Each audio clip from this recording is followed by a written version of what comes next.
We're calling this meeting of the Sacramento City Unified School District Board of Education back to order. Moving on to item 4.1, the Pledge of Allegiance, which will be led tonight by Secretary Superintendent Aguilar. Please stand. Ready? Salute. I pledge allegiance to the flag of the United States of America and to the republic for which it stands, one nation, under God, indivisible, with liberty and justice for all. Thank you. Item 4.2, the broadcast statement, which will be read tonight by student member Ang Olson.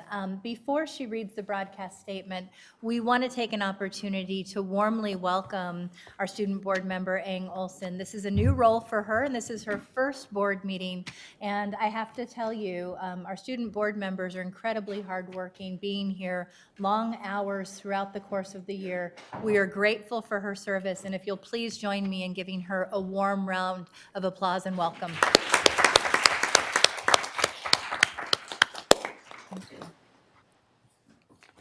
This meeting of the Sacramento City School Board is being recorded in its entirety and will be cablecast on Metro Cable 14, the local government affairs channel on Comcast, Consolidated Communications, and AT&T Uverse.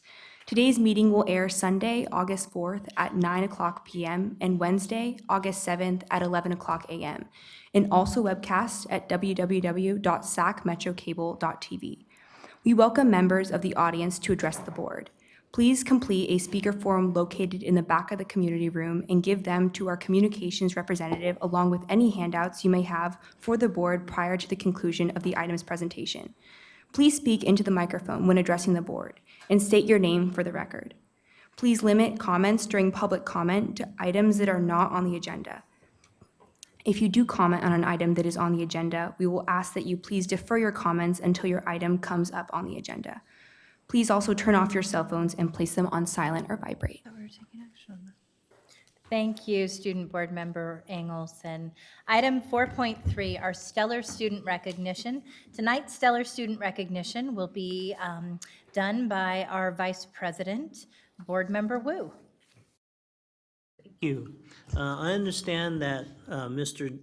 Rohat Jawar from Kennedy High School, who is in recognition tonight for his 2019 National Speech and Debate Champion, will not be here. He just turned ill shortly before the meeting, so I would like to bring him back for the next meeting. We would be honored to do that. We were incredibly proud to see him receive national recognition for his incredible talent and dedication to speech and debate. Thank you.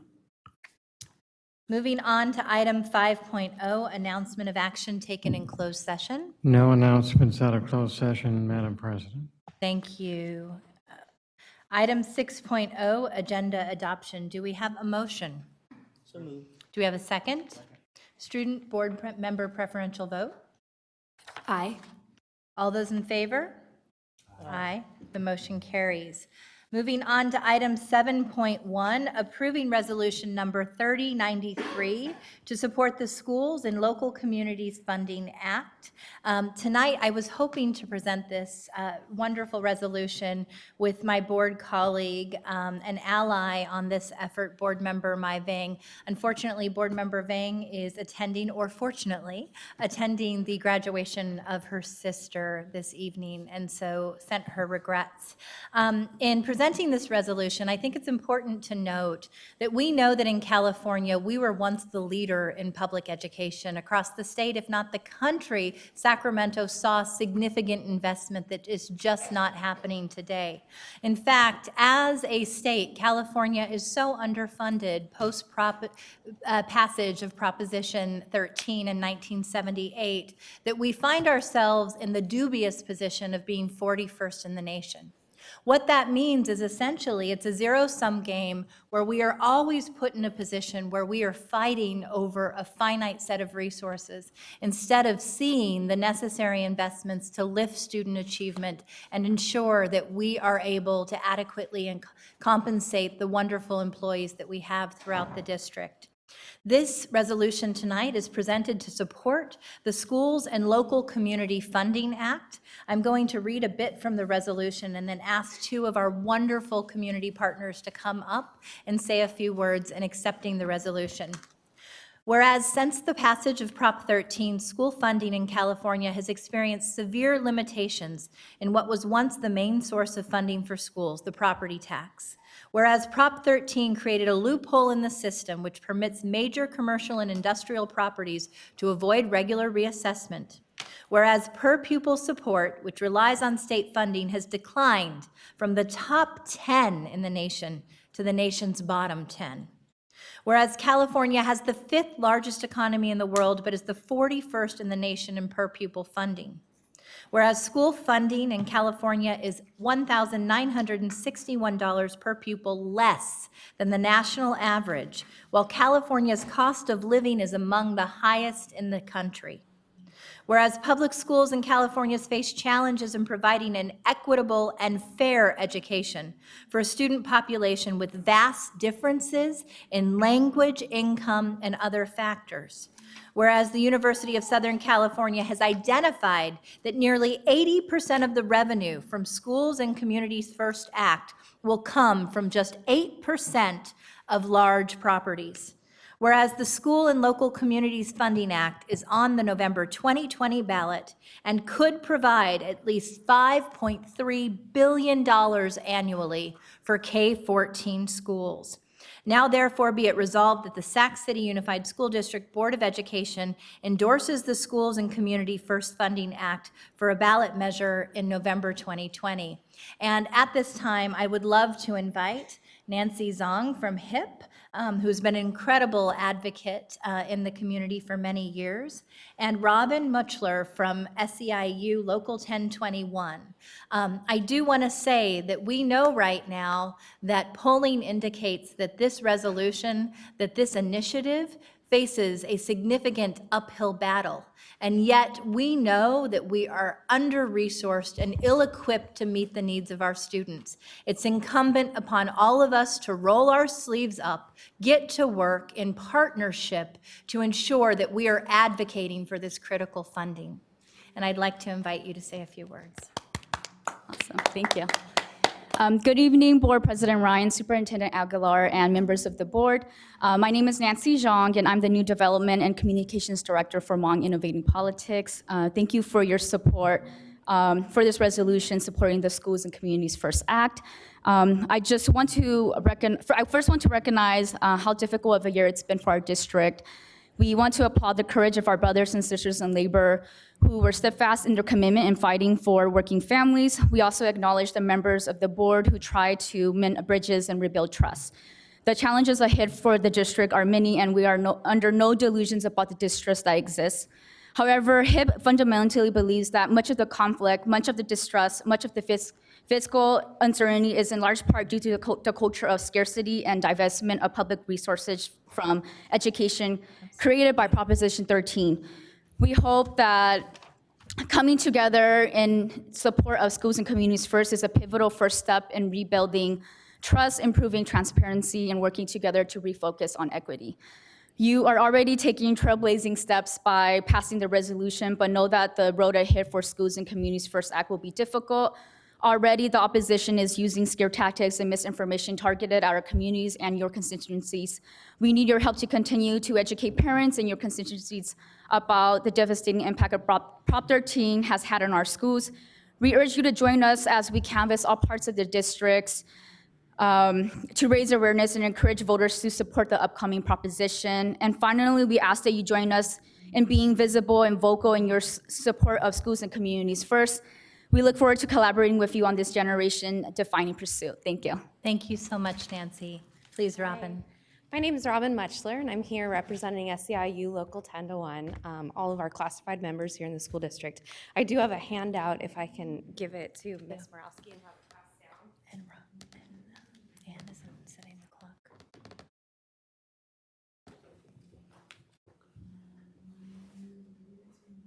So that basically will summarize everything that Ms. Ryan has already gone over. Thank you so much for the eloquent words. It described the situation perfectly. The Schools and Community First Resolution will bring tremendous revenue to Sacramento City Unified School District by reclaiming $11 billion annually for our schools and our communities here in California. This resolution will also win a long-term fix to our broken tax system as it directly relates to K-12 schools and to community colleges as well. We appreciate you moving the resolution, and we request that you also take this to the CSBA, the California School Board Association, to further move the Schools and Community First resolution as well. Yes. SEIU just really appreciates what you're doing. We support this initiative, and again, thank you for your time. Thank you. Do we have any public comments on this item? We have no additional public comment. Okay, I'm going to come down and present you with the resolution. We'll take a vote when we come back up. Or actually, let's go ahead. We'll take a motion to adopt the resolution. We have a second? Okay, all, student preferential vote? Aye. All those in favor? Aye. The motion carries.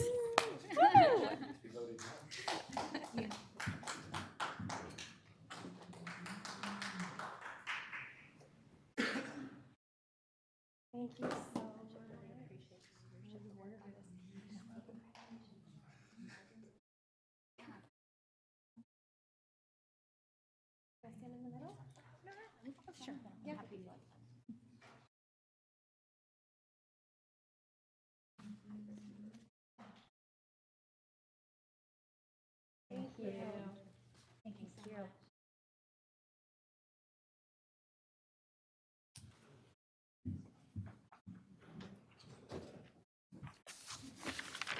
And as we close this out and move on to the next item, I also want to thank John Shabam and Ian Arnold for being strong advocates in bringing this to us many months ago as an opportunity not just to secure additional resources for our kids, but to build with our labor partners across the region so that we were together receiving the resources necessary to adequately fund public education.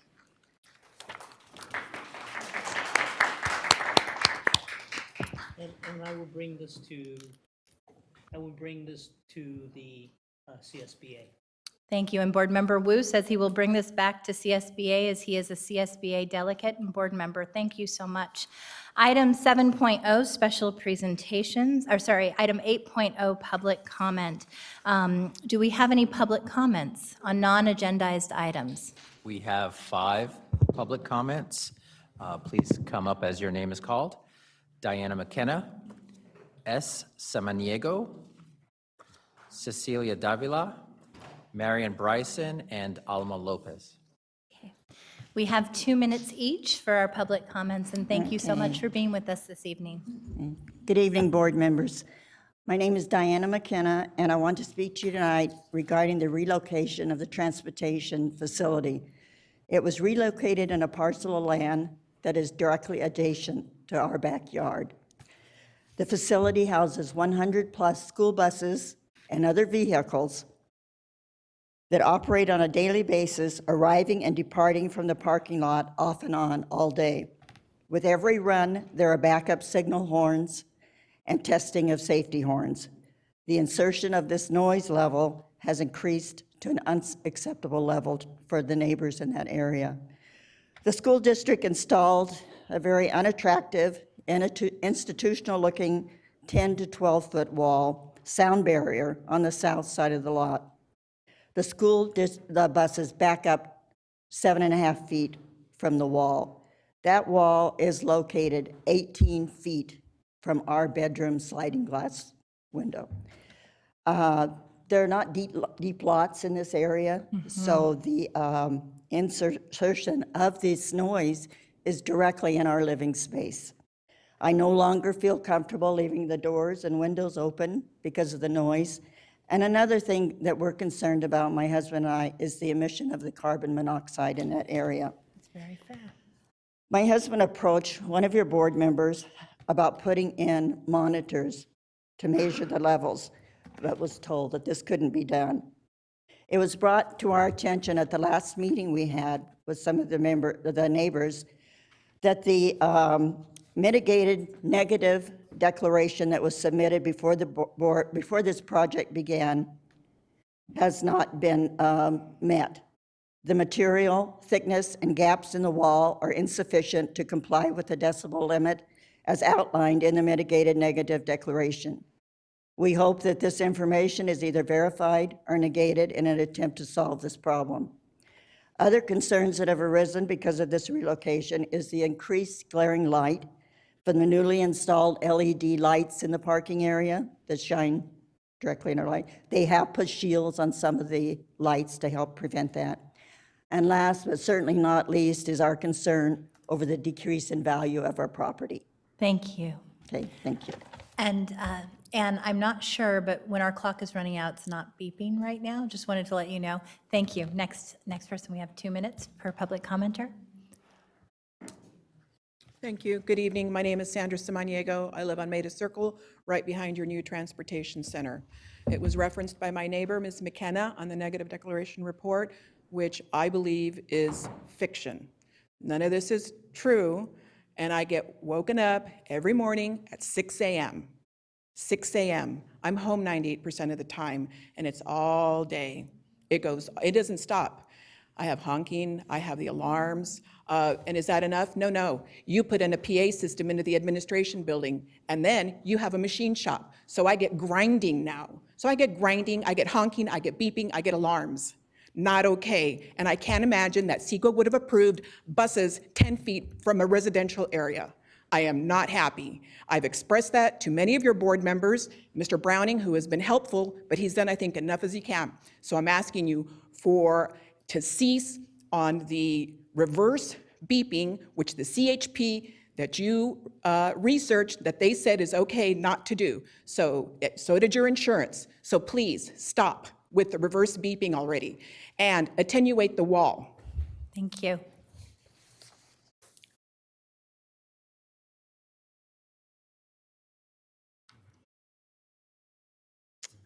Hi, good to see you. Oh, I'm sorry, is it ready? Good afternoon to the board. I'm Marion Bryson from the Black Parallel School Board, and I'm here again this year. I was here last year for the Million Father March. Well, this year we're doing the 2019 Million Father March, and it's a little more important to us this year because the founder of the march, which is from the Black Project, actually passed away this year. So we're hoping to get more and more parents involved. This is our 3rd year here in Sacramento. So what I'm here to say today, the Million Father March is an opportunity for Black men or all men in our communities to show their commitment to the educational lives of their children on the first day of school and throughout the school year. Since the march began in 2004, fathers and other significant male caregivers across the country, it is a nationwide organization, across the country and around the world have been asked to take their children to school the first day. The Million Father March is the beginning of a year-long commitment of men to their children's education and success. And what we have found out at the Black Parallel School Board is when we do have male figures on our campuses, it is a big support. It does help in the kids' attitudes and the way that they handle themselves at school. So I'm here today to ask the board to please support and help engage us and parents to get them to come out on the first day of school. We're not asking for much. We're just asking that all the men take one child to school that day, call us to register with us so that we can get a count and keep their name and kind of keep track of what we're doing and what we're helping with. And also, if the board could please maybe ask the principals and the school staff to really support us on this and maybe do robocalls or whatever type of help that we can get on this. And really appreciate this and the board. I would love to help you. Can you please send me or give me your flyer and send me any of the social media Yes. posts that you're doing? I would love to be able to push it out within the community. Okay, thank you Thank so you. much. I appreciate your advocacy. Hello. We're going to reset the clock for you. Wait 1 second. Good evening. My name is Cecilia Davila, and I too am here for the noises from the buses and the pollution and transportation center. I'll be brief. That's okay. Heard it before. But the noise is incessant honking every morning, starting at 5:30, 6 o'clock, 6:30, and it just goes on and on. You try to sit in the backyard and have coffee, can't do it, you can't read.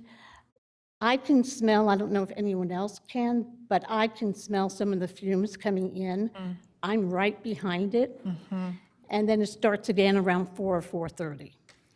It's just this constant noise.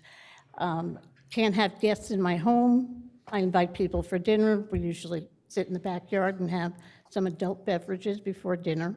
Can't even enjoy that any longer. So we all just, we all try to be good neighbors, and that's all we're asking from the school district, is to fix it, Thank you. find some way to fix it. Thank you very much, and I know we're working on that, and thank you all for coming out and sharing this tonight. Buenas tardes, And can superintendente, you reset, sorry, I want to make sure we give you your full time, reset the clock, great, thank you. miembros de la mesa directiva. My name is Alma Lopez. I'm the statewide coordinator for Brown Issues. And I'm just simply here to state that we had 2 community forums on school safety on July 17th, one at Burbank High School and one in the community. And I'm just here to just continue pushing the message for redefining safety for our students. And I appreciate that we're gonna have this conversation on August 15th.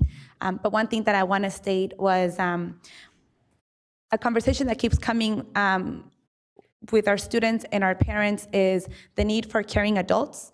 And I think oftentimes for a lot of us, we have a caring adult in our lives who believed in us and saw our talents and our gifts before we believed in ourselves.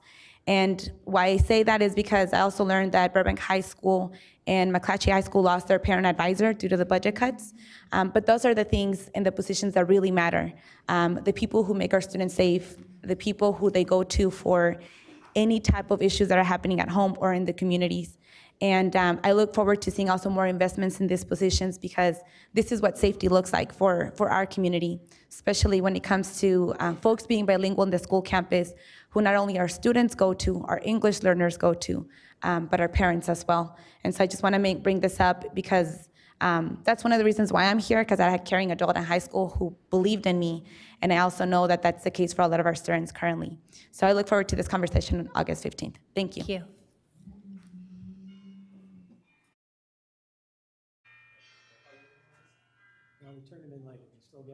I did receive 3 additional cards, Okay, President. One from Veronique Hanna, from Mike Zara, and Jason Wiener. okay, and we have 2 minutes each, and we're resetting the clock.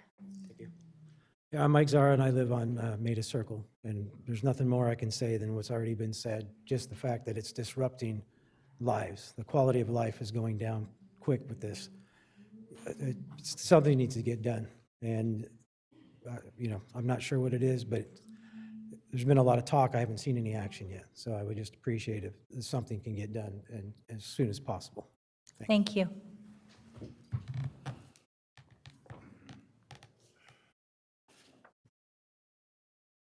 Hi, everyone. Hello, we're going to reset the clock for you. Thank you. I've never done this before, so I'm a little nervous, so thank you. I just wanted to express how devastating that this has been to the quality of my life for the last 2 years. I can no longer go outside and enjoy my home that I've worked hard for and I've owned for the last 20 years. The sounds that start and wake me up alarmingly at 5:45 in the morning, and they've gone as late as 8:45 in the evening. It's a constant variance of noises. It's backup beeping for all of your buses. It's honking. It's alarm systems that are going off. And as pronounced as the fumes from the diesel engine, it's noxious. And I'm very concerned about the particles, the fine particles. My understanding is that I shouldn't be smelling these particles, and that even though I don't smell them, that they're very toxic. And my home literally is 18 feet from this concrete wall, which in itself is very institutional. My backyard is just very long, but very narrow, 18 feet. And just last Friday, there was this incessant noise that I'd never heard before, and fumes that I'd not smelled before. And I was told by Ron Hill that he didn't know, but apparently the buses were going through their smog certification 18 feet from my windows in the heat. And so I'm told that you want to be good neighbors, but I've not seen evidence that you have been a good neighbor. My hope is that, I don't know that you can correct this. I think an egregious mistake was made, and I just ask you to please move back to where you were. And if you cannot move, can you please move me? Because it's 2 years. I don't know that I can tolerate physically, emotionally. I have no home to come to. My home has become a prison. I cannot have my windows open. I cannot live outside. That's how I created my life. My windows are open. I live outside. My house faces my backyard. That's my living space, and I just don't have that anymore. And I just implore you. I think it'll be much more cost-effective if you could correct the wrong. Thank you. Thank you. I appreciate it. And I have to tell you, I'm very troubled by the sound issues that you have, but I'm more troubled by the diesel fuel exposure. And thank you for bringing that to my attention, and I will certainly be looking into that. And the clock is still not working, so when the time is being run out, I want to make sure I'm being fair to all our speakers, but it's not actually notifying us. Thank you. Mr. Weiner? Chair Ryan and the board, thank you for hearing me this evening. As Alma said, we wanted to make sure to report out because a coalition of community groups held 2 forums on July 17th in response to the ending of the contract of school resource officers and the opportunity to redefine school safety. And while we'll share in more depth over the next couple of weeks and at the meeting on the 15th, we did want to make sure to present some of the things we heard, the themes on that night. And really, some of those themes are, just very quickly, that our systems are not really designed to support many of the students and families in the ways that they need around safety and school climate. And additionally, that campuses are often not welcoming and connected to students and families in the community. But what did these folks say? You know, we had maybe 50 people show up for the evening forum. We had a number of students and a principal show up for the lunchtime forum. What did they say that the district should be investing in? One, as Alma said, was more trusted adults on campus, especially those who really understand students' life experiences. That is the most effective way to keep students safe and supported on campus and forestall and prevent any incidents. More adults and youth that have the training and skills to support and counsel students that they encounter. And that's all staff at a school site, not just counselors, but certainly adding counselors, social workers, mental health workers. A healthy and positive school culture that empowers and engages students. A prevention mindset is one of those things that we heard from people. Parent and family engagement as a key component of school safety, and this absolutely includes making sure there are staff and others on school sites who speak the languages of the parents that are in that community.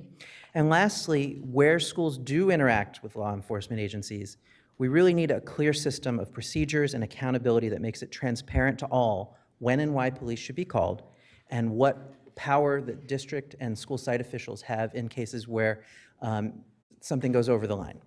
And so we look forward to working with you to make sure those are put in place and that we spend the money in more effective ways for school safety. Thank you, Mr. Weiner.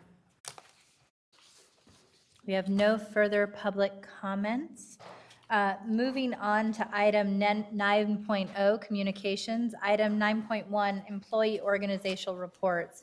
I do want to share, before we move through the employee organizational reports, the District Parent Advisory Committee, and then the board member reports, that we have moved this to the top of the agenda specifically to hear and meet the needs of our parent community that expressed that it had been very difficult for them to stay late into board meetings to provide their updates. And we wanted to both respect your voice and your contributions and the countless hours you give to the district on your committees. So we want to enable your participation further. With that, item 9.1, employee organizational reports. First report, SCTA.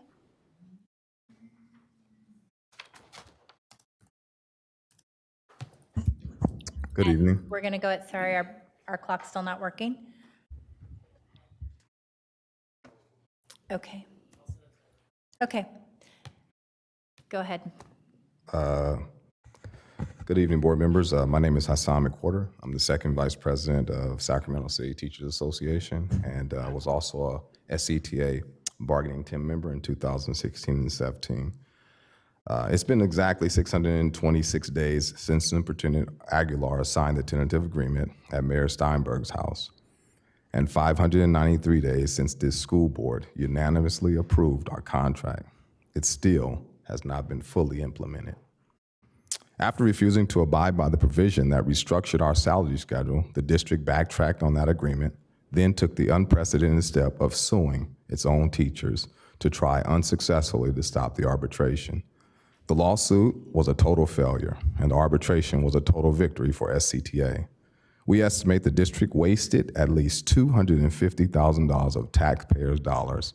To date, the district has refused to turn over the documentation that would allow us to see exactly how much money the district wasted. It was worth noting that today that we received a check from the district reimbursing us for our court costs and responding to the district's frivolous lawsuit. Unfortunately, that has not been the end of it.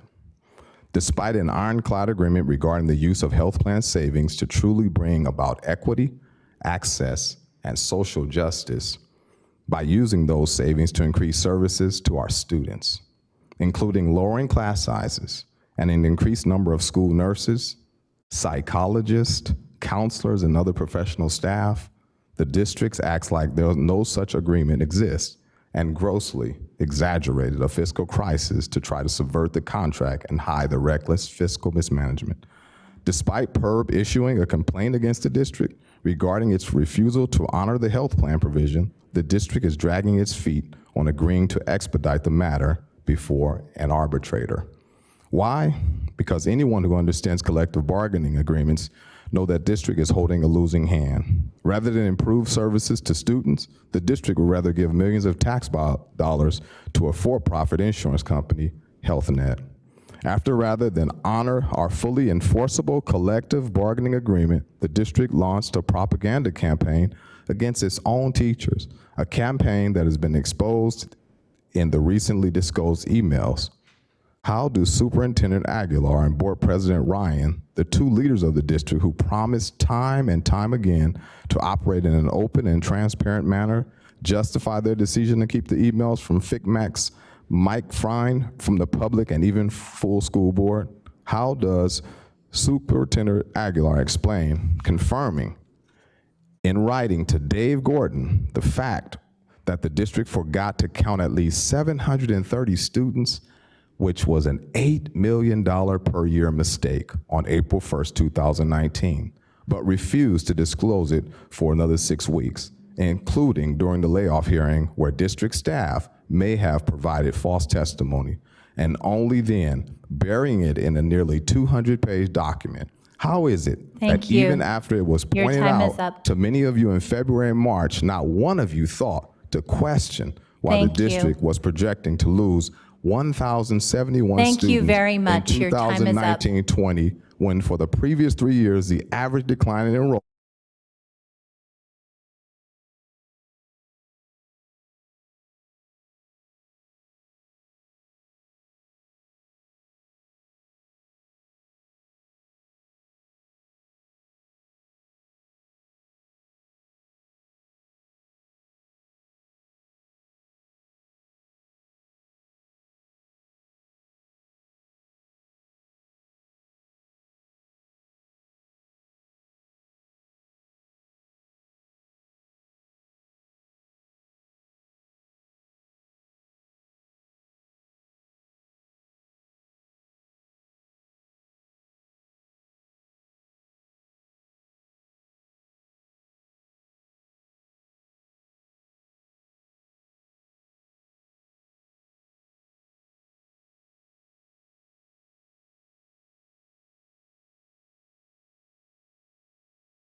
SEIU.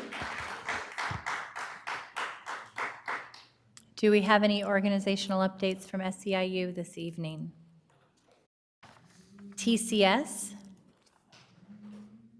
Teamsters?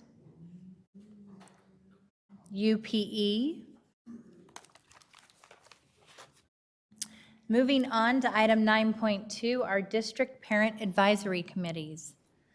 Our community advisory committee.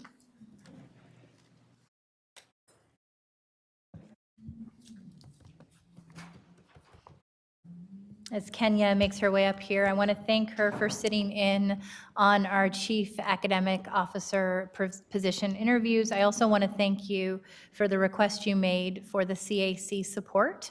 I know that we are working on that, and you were also one of the voices that led to us adjusting the agenda to better facilitate your participation, so thank you. Thank you so much. I just want to personally thank the board for changing the time for the CAC to report.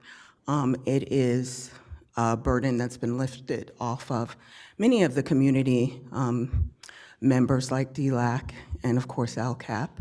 So I thank you personally from the bottom of my heart. I also want to, so as the CAC chair, I would like to personally thank Dr. Taylor and Director Bryant for inviting me to be a part of, well, the CAC to be a part of the MTSS conference in Long Beach. It was very informative, and I am waiting to share information with you from as the CAC chair and as from a parent's perspective. So I look forward to that. Nothing to report right now from the CAC. We just look forward to our first meeting, which will be September 24th. We invite all the board members to attend. We've changed the format of our meetings. In the first hour, the meetings will take place. It's called Parent to Parent. It is an opportunity for parents to actually interact with other parents who have children with special needs, and for us to get to know each other. And topics will vary on during each meeting. And then the second portion of the meeting, the second hour, is when the business portion of our meeting will take place.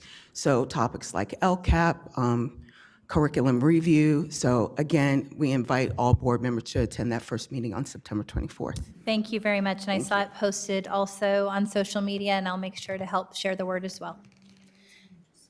Our District English Learner Advisory Committee, do we have a representative from DLAC here tonight? No? Our Local Control Accountability Plan / Parent Advisory Committee, do we have a representative here tonight? I think we have a representative. I don't know if they want to speak. No? Okay. Item 9.3, Superintendents Report. Thank you very much, President Ryan. I'm going to be very brief. I want to first thank everybody for being here.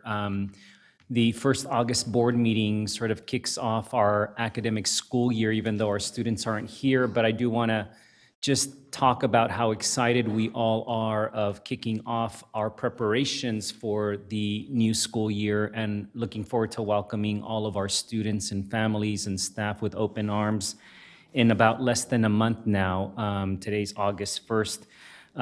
Part of what we have been focusing on is continuing to shift our mindset around continuous improvement and how it is that we can continue to address the ongoing deficiencies that we have as a system. Certainly we will lean in and always be forward-looking in how we continue to make improvements in areas that we are still deficient in.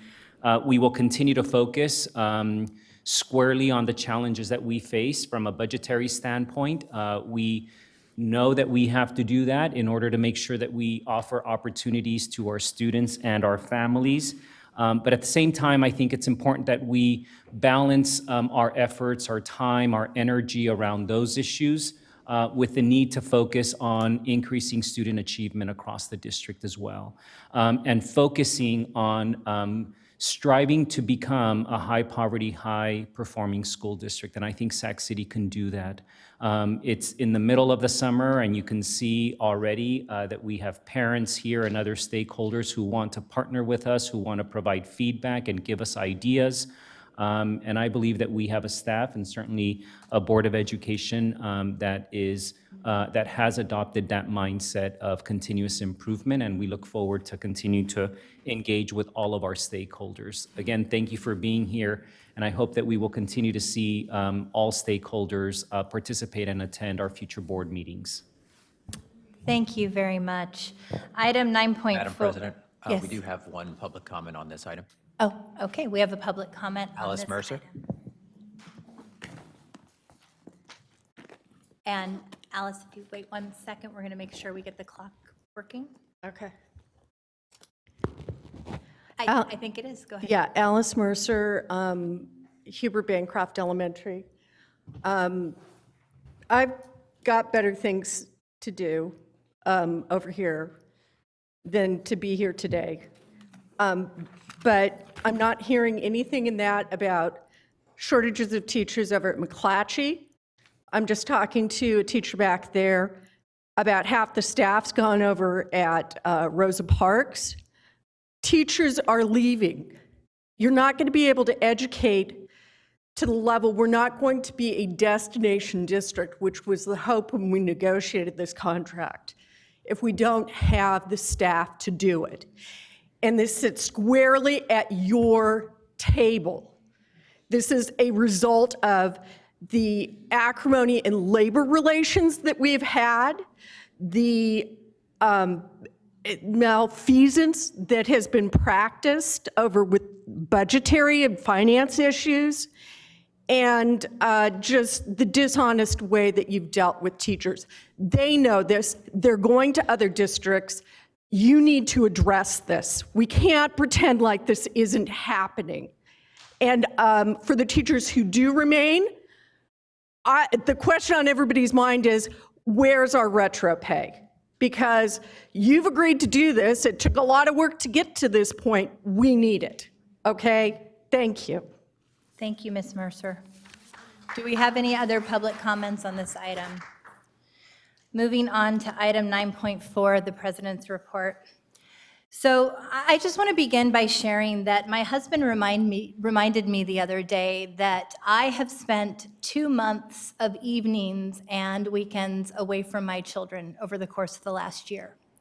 And he reminded me that because he said, I hope you understand that what you're doing on the board must make a difference. It must make a difference to upend a system that has for decades failed students who look just like my children.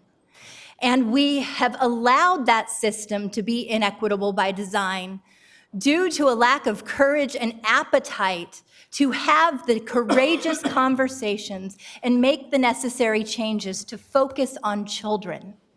I love our teachers and have many teacher friends throughout the school district, some of whom have come to me and said this ugly and painful rhetoric must stop. And when I looked at my husband and said the sacrifices are worth something, I have said I will be able to look my children in the eyes one day and say, I refuse to accept a system that didn't serve our children. I refuse to accept a system that didn't focus on student achievement as the center of everything we do. Now, I heard that there is too much friction to come together to support a community in schools initiative that would generate billions of dollars to finally ensure that we are not fighting over resources, but have the adequate resources to meet the needs of children and our hardworking teachers and district employees. I reject that. We have every opportunity to change these conditions, and it starts with us. Language matters. I would never dream of saying the things that I heard tonight and have been hearing for the last several weeks. They simply aren't true. We love our children, we love our employees, and we can and should do better. And it rests on all of our shoulders. There is not one stakeholder group that can solve this. This is incumbent upon all of us.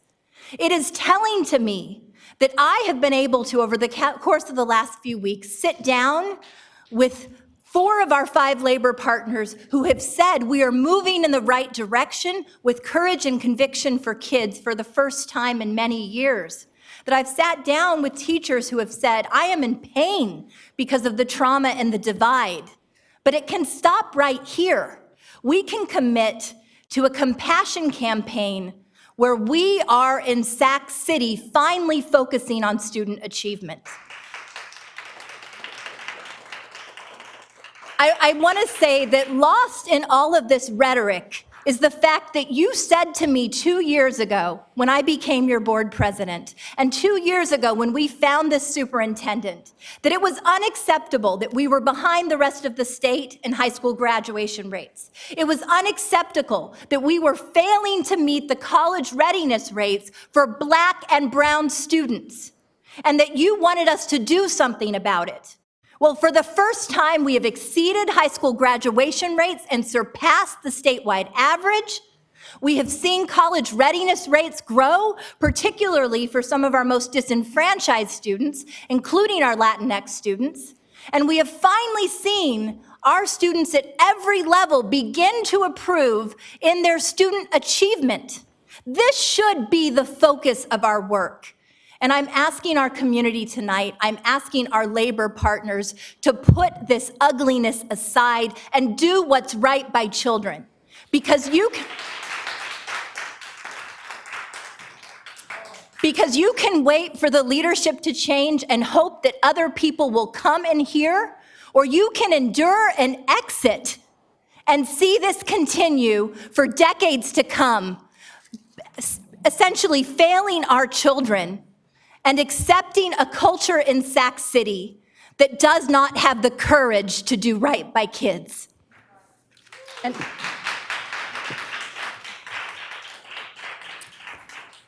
so I'm going to close by saying I'm going to go home to my daughter tonight and say, you have missed 2 months of nights and weekends with me, but I am fighting for you, I am fighting for your brother, and I am fighting for children who have been asking the board, the district, our teachers, our staff to have the courage to do the right thing for far too long. Item 9.5, our student member report, Olivia Eng Olson. Hello.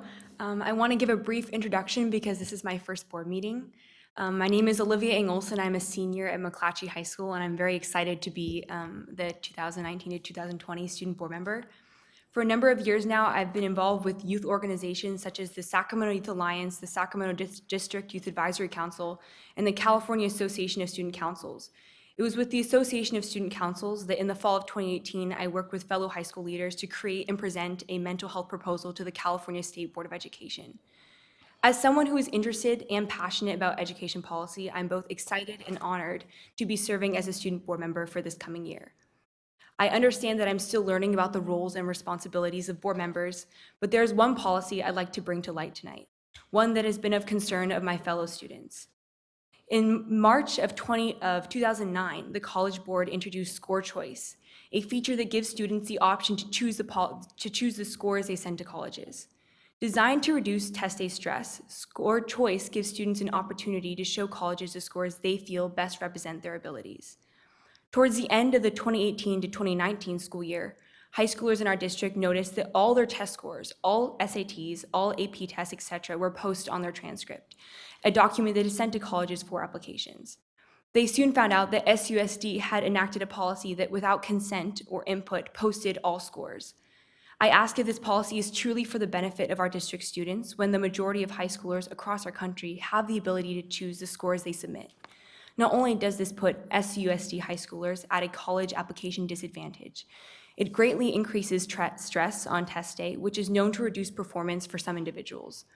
It also may discourage students from taking difficult tests they otherwise would have taken for fear of having an unwanted score stay on their record. I spoke with Superintendent Aguilar this past spring at a student forum where I asked him about this new district policy and was told that the purpose of reporting the scores is for helping UC schools with data mining. I'm sure there is a better way to go about reporting scores, one that is not at the expense of our students, such as using score data unattached to school name or student name, or creating a document separate from transcripts to use score data and not interfere with the college admission process for our high schoolers.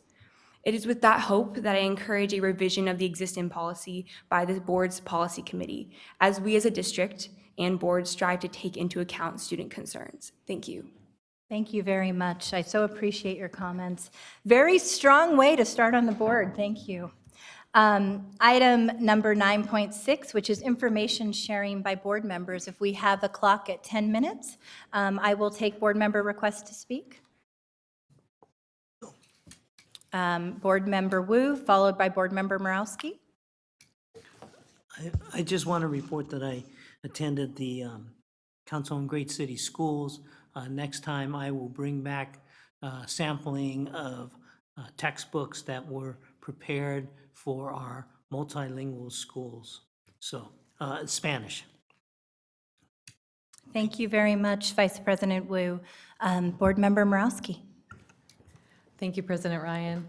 I just wanted to announce that myself, President Ryan, and Councilmember Jay Chenier are going to co-host a forum at Bret Harte to talk about the school, to talk about enhancing the school-community relationships, and to share with parents and our community some of the great things that are happening on campus.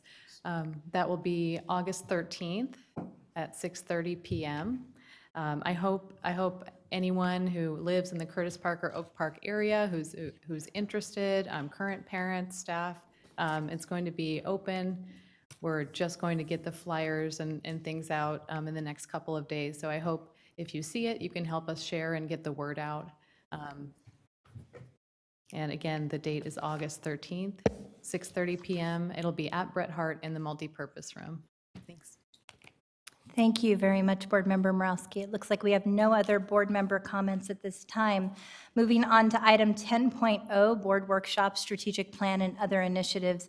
Item 10.1, our school climate update, which will be provided by Iris Taylor, Dr. Iris Taylor, and Vincent Harris this evening.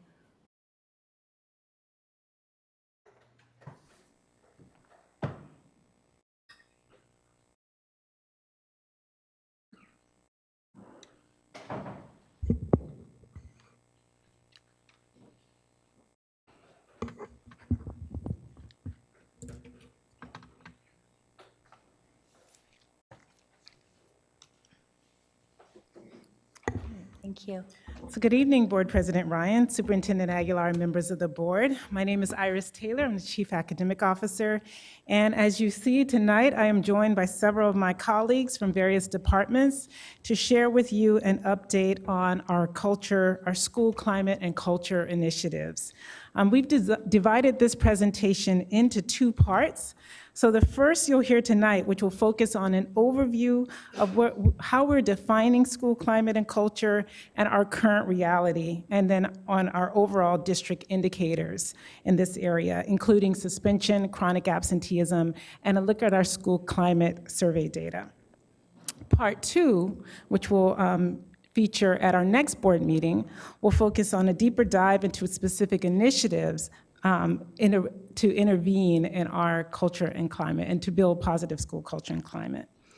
So just, this is very critical work for the district, and it's not just critical for us as staff, but we have also heard from several of our community partners, our parent advisory groups around the importance of culture, positive school culture and climate, including our graduation task force and our African American task force that have put forth in their recommendations that we focus in this area, our community advisory committee, our DLAC, our LCAP PAC. So this is an important area of work for us as a system.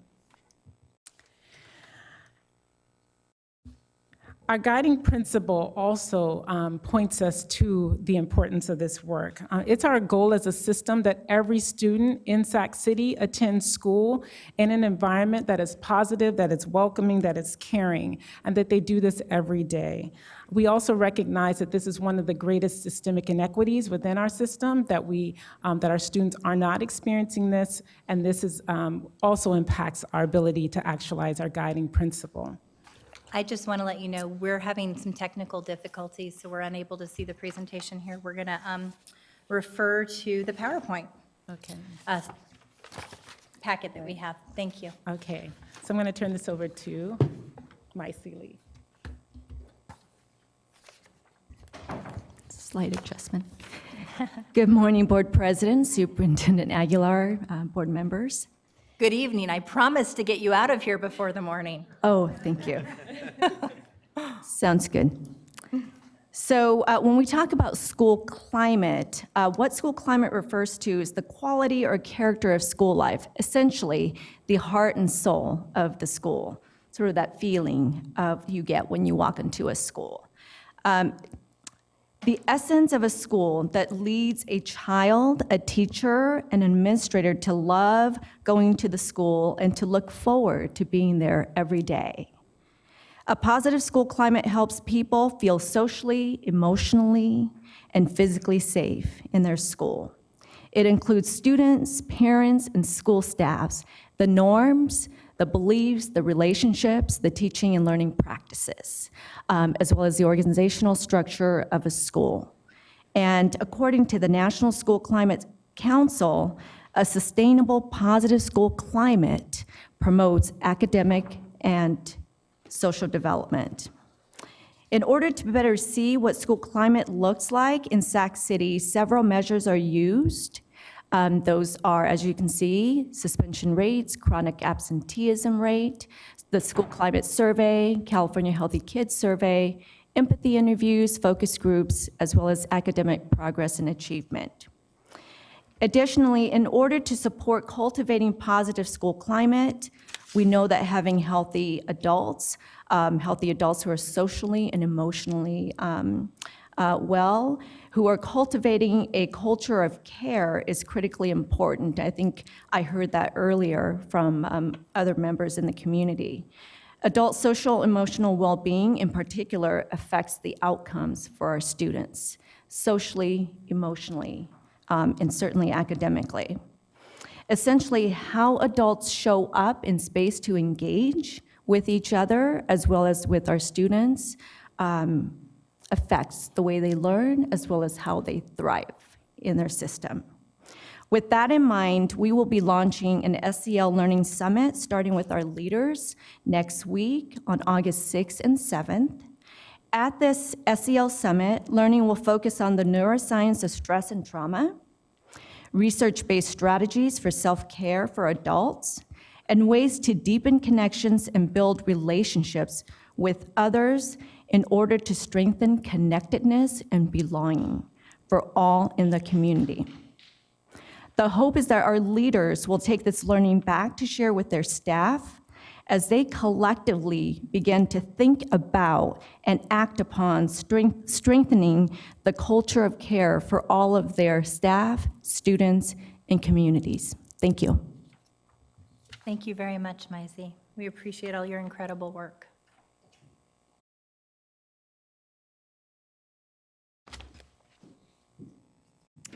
And now I'm going to give you an overview of our current reality. We have a lot of good work going on. Despite the good work, we also want to acknowledge the pockets of success and also pockets of areas where we need to improve.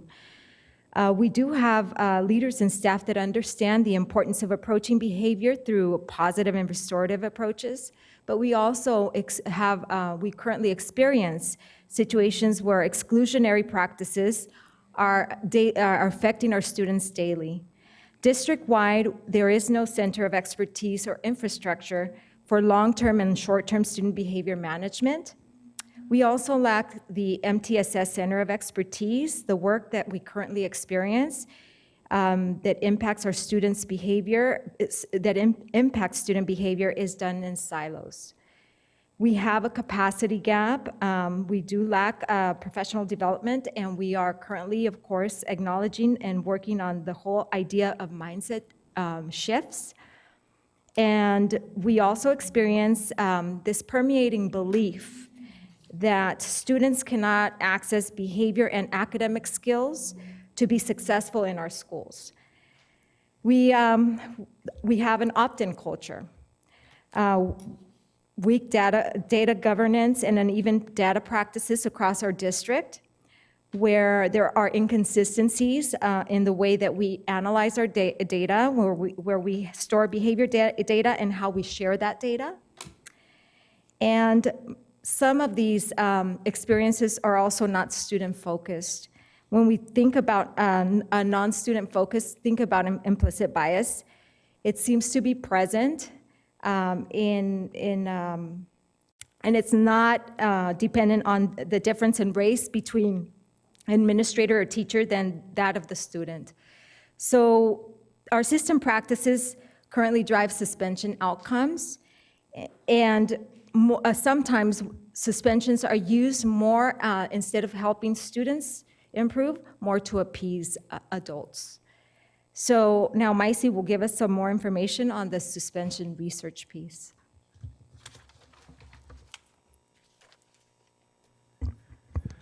Good evening. I'm going to basically extend the conversation around the current reality just to ground us within actual data points as well. Thank you. All right. So as we look at the suspension research, really the themes that pop are things that I don't think are a surprise to anyone in this room.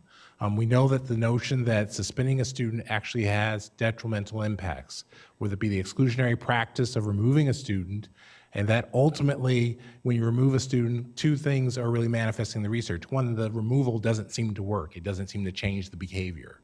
The other and more important piece of that removal through via suspension is that you lose instructional time, you lose learning time, and the student is impacted academically.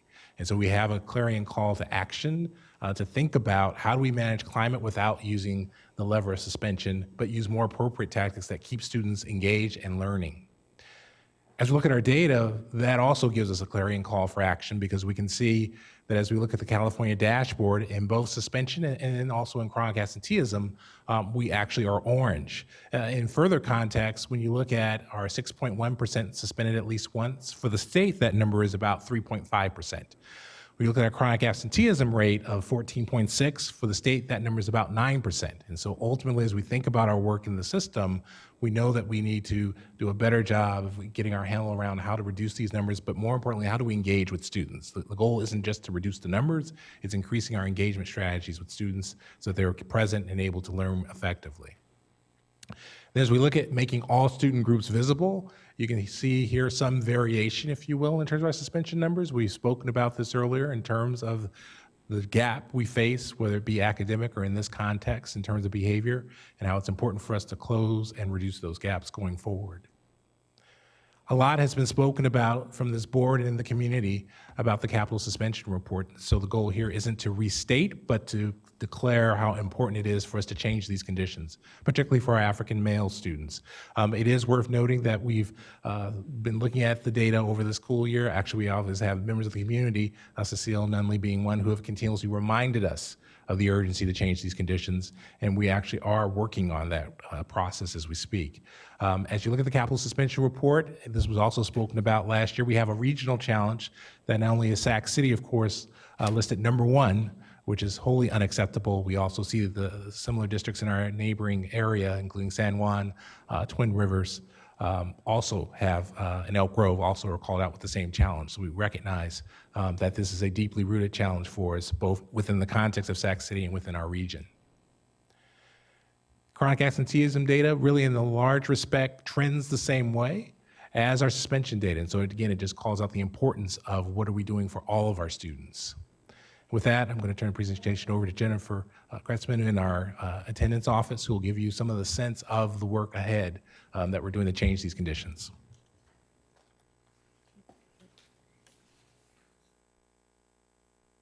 Hello. I just want to define chronic absence for you. So chronic absenteeism is looking at attendance through a new lens.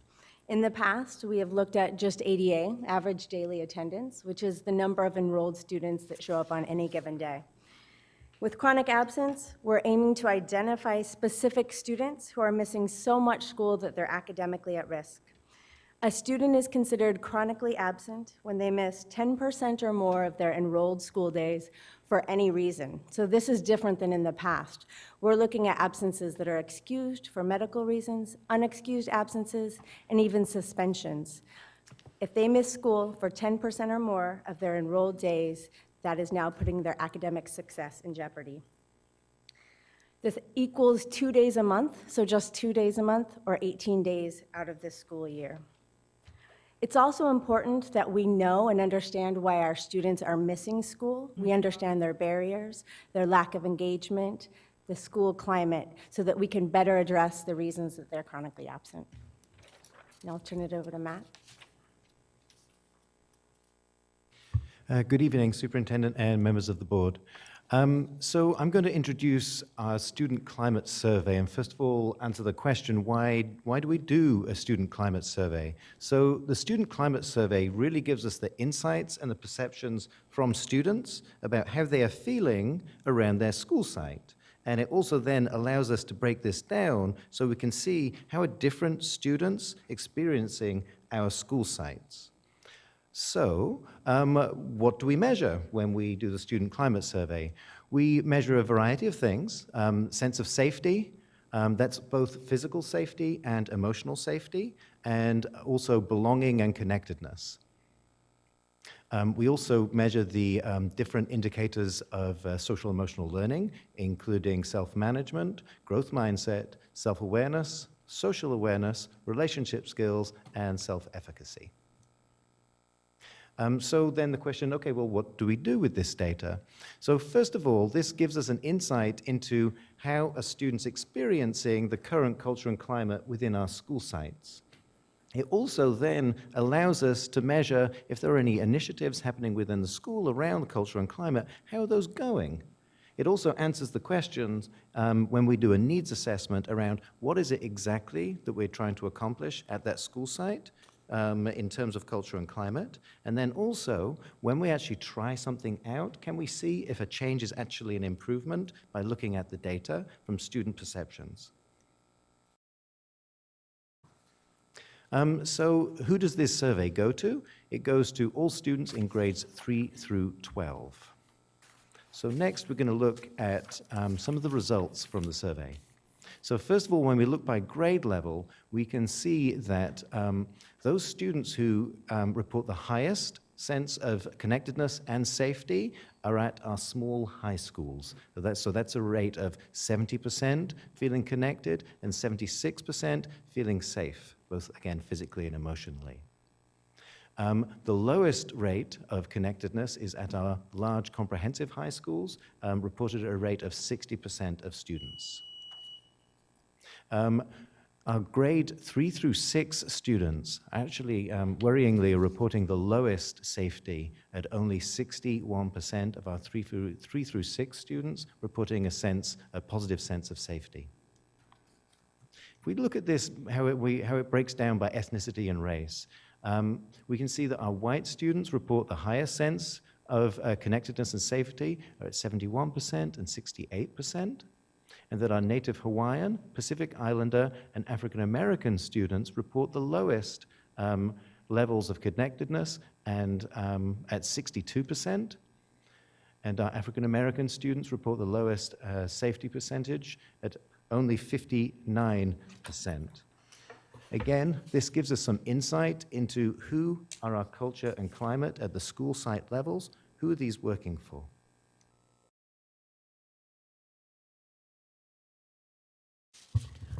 So as I opened with, tonight's presentation is really focused on an overview and just grounding you in what our current reality is. And so I'm going to forecast for you the next upcoming board presentation, which will focus on key initiatives within the system.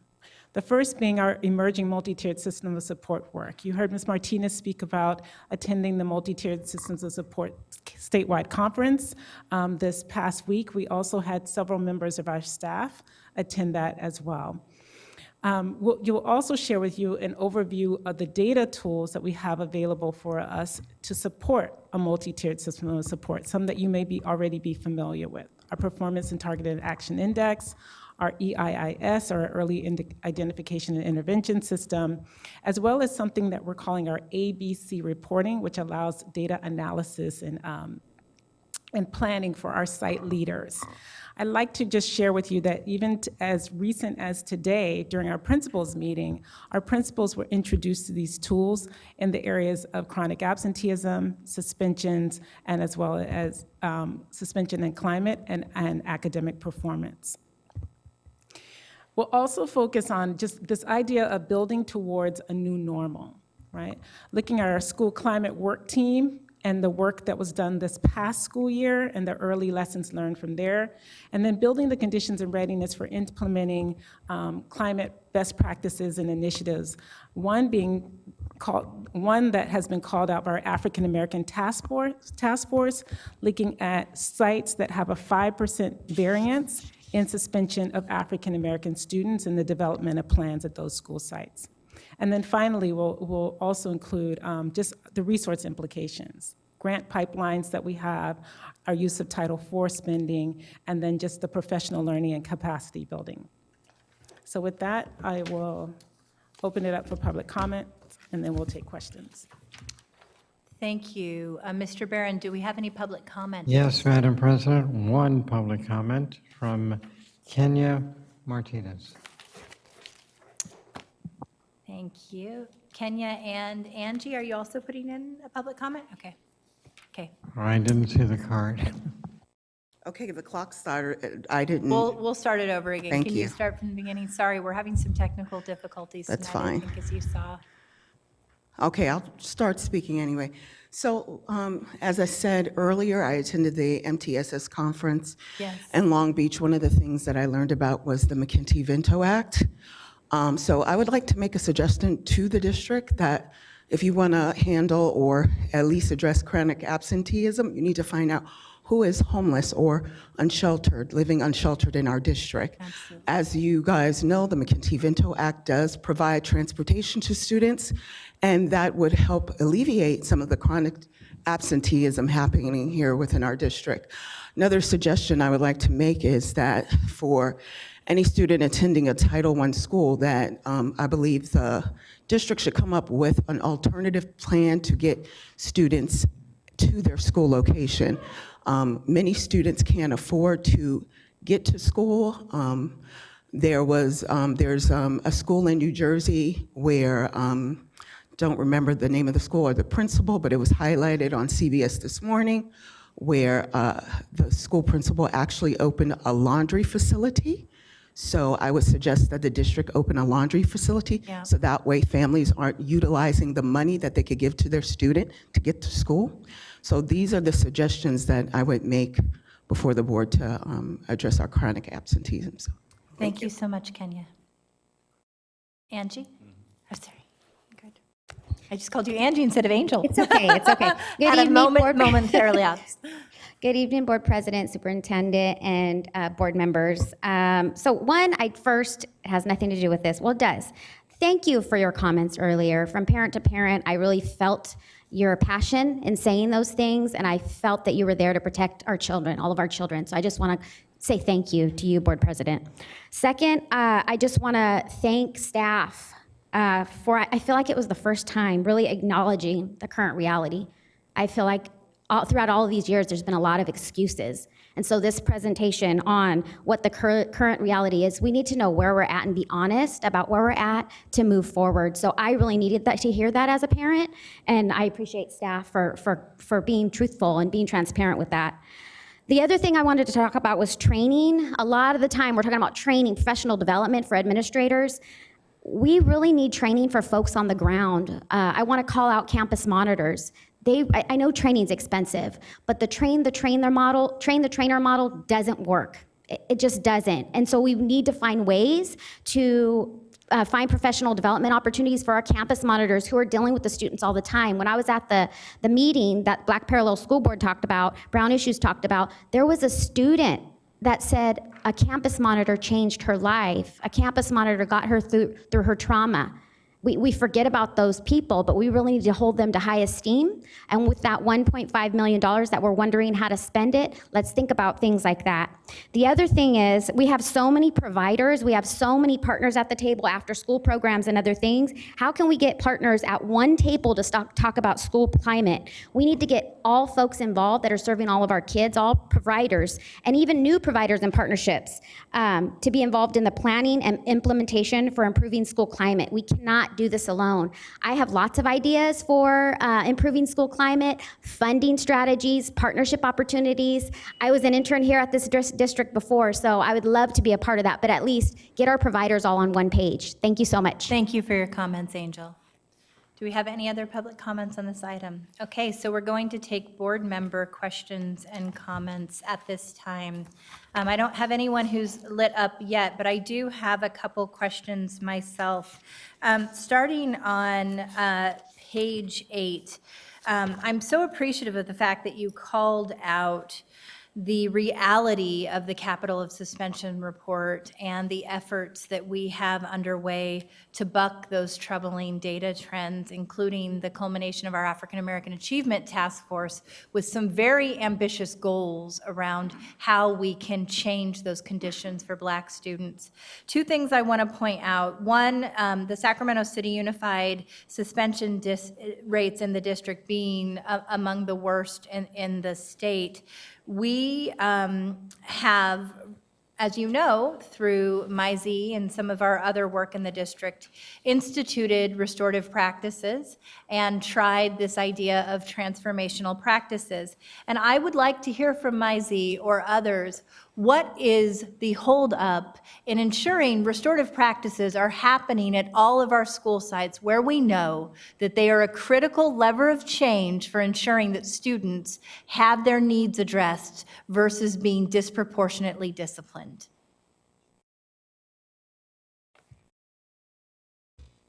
So I'm going to share something. So we had a conversation with principals today.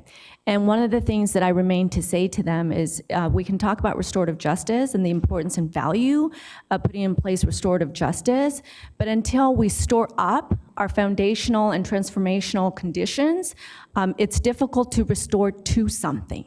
Right? And so we would say you can't restore to current conditions because current conditions, as we know, are not helpful and are not inclusive and of all of our students. So with that said, I would say that we have some sites that are continuing to engage in the learning that we started a few years ago and are doing some wonderful things. And I would call out schools like Oak Ridge and Luther Burbank and Wilsey Wood. There are other school sites that are beginning to implement pieces of restorative practices. In particular, Kennedy High School is doing some EQ ambassadors, so training up their student leaders to really begin to think about creative ways to support their school climate effort. We have a long ways to go.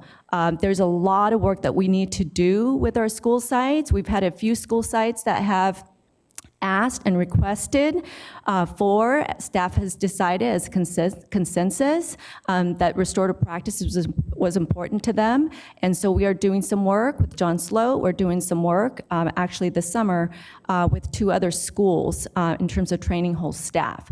So slowly, yes, and not ideally where we want to be, but we know and understand that the path forward is to really begin to use restorative justice as a way to address the great disproportionality and certainly all the data piece that you saw tonight. So I appreciate that answer, but I do want to just really call out what I think you're not saying, which is we have historically in this district provided restorative practices at sites where people feel comfortable embracing restorative practices. And we have shied away from ensuring that the district as a whole at campuses we know would benefit from restorative practices institutes them them because campuses aren't necessarily open to embracing restorative practices or transformational justice. And once again, this is an example of an inequity where we've prioritized not the needs of students, but wanting to finally get to a place over a period of time where our campuses feel comfortable embracing this as a tool for justice for Black and brown students. And I appreciate what you just said, Maisie, but I have to tell you, as long as I've been on the board, I have heard that we are making incremental progress. And in my mind, I'm thinking about the hundreds of students we've lost along the way where we've waited for individuals to decide that this is an intervention that merits exploration. Absolutely. We have a question from Board Member Morowski. Thank you. Well, I think because this is the first part of a two-part series, and I think a lot of the answers and the interventions are coming, I'll hold some of the questions that I would like to explore more deeply next time. But I just wanted to say that this is deeply disturbing data, and commend you for bringing it forward to us to have these important discussions. I know it's not easy to present data that is not reflecting well. Particularly on the safety data, I did find that really disturbing, and I just look forward to working together with you to figure out how we get more behavioral health supports into our student populations. At the bottom of the hierarchy of needs is safety. So if kids aren't feeling safe, I don't know how they're doing anything. So really look forward to continuing this dialogue. Thank you. Thank you for your excellent points, Board Member Morowski. Vice President Wu. Thank you. Thank you. I'm not going to hold back. Under building towards a new normal, are you going to give me a hint on what the bright spot at Kennedy is?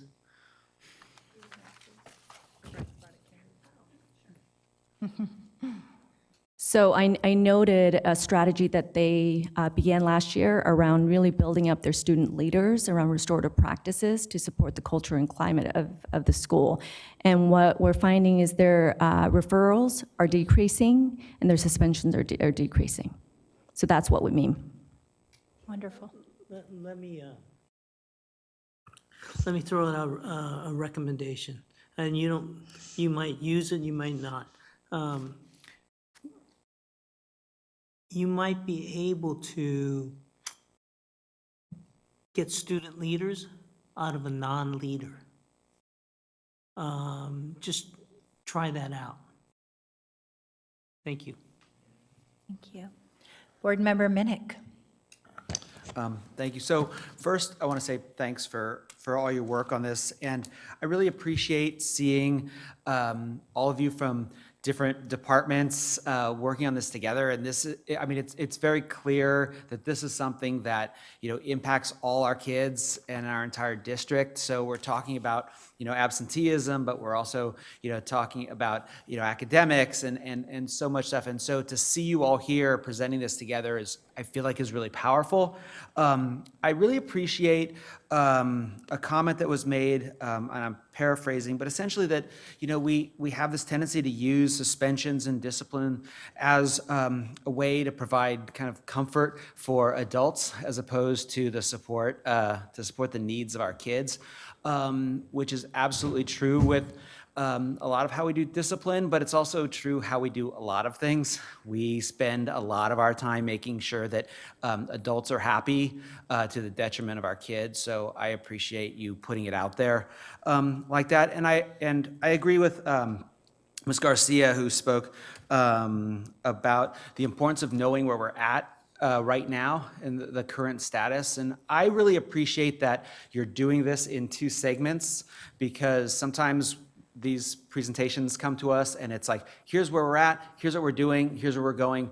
And it's a little bit, it's a lot to take in. So I really appreciate being able to kind of take this information, have a couple weeks to kind of digest the current situation so I can better understand where we're headed. So, and to have a little bit of a teaser from Dr. Taylor about what we have to look forward to in a couple weeks.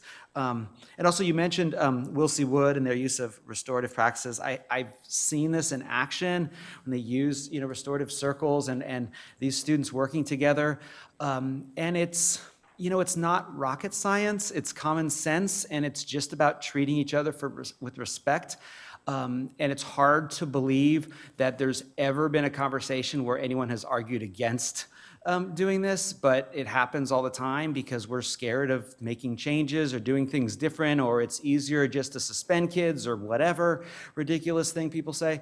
So I just appreciate that you're calling out the spots where it's working, because we do have a lot of places that where this respectful way of handling discipline and struggles of our kids really does work.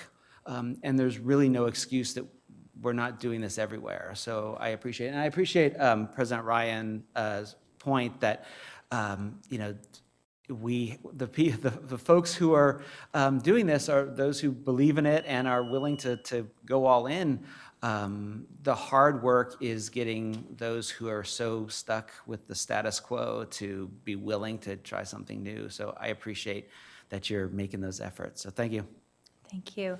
So I want to close out by thanking all of the team for your incredible hard work. I want to really recognize the Be Here campaign and the amazing strides that it has made to lift students and ensure that they are, in fact, in school and not chronically absent, and how that can be life-changing for so many of our students who've lost academic time.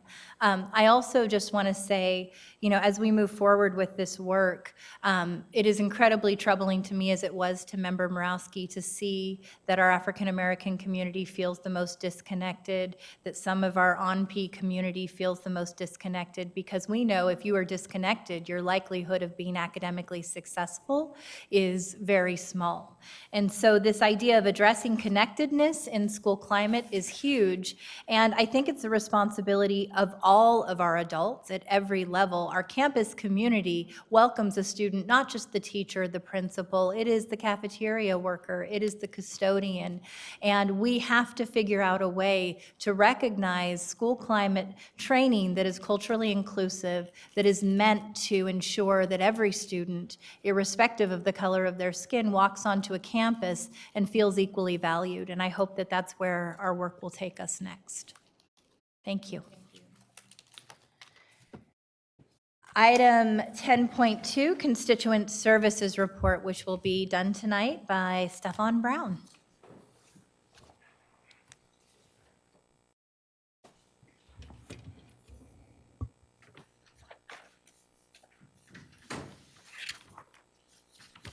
President Ryan, members of the board, Mr. Superintendent, 10 months ago I stood before you and presented a newly fashioned constituent service office. We do not have a quorum. Oh, I'm sorry. Okay, we have 4 board members present tonight, and Member Minnick walked away. Member Minnick, I don't know where you are, but if you can please come back to the dais so that we can continue the board meeting. Since this is an informational presentation and there is no action, do we still have to maintain a quorum? You can proceed, but technically, it should always be a quorum, even for information. So you can proceed since there's no action, but technically, a meeting requires a quorum regardless of whether action or not is taken. Okay, So, thank you. So continue, and we will bring Michael in as soon as possible. Very good.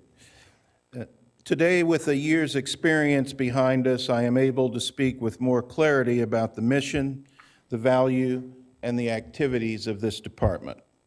Over the next few minutes, I will present data for the 2018-19 school year. We will briefly discuss some specific events or trends that we see in the office, and also discuss some hotspots that generate a lot of interest.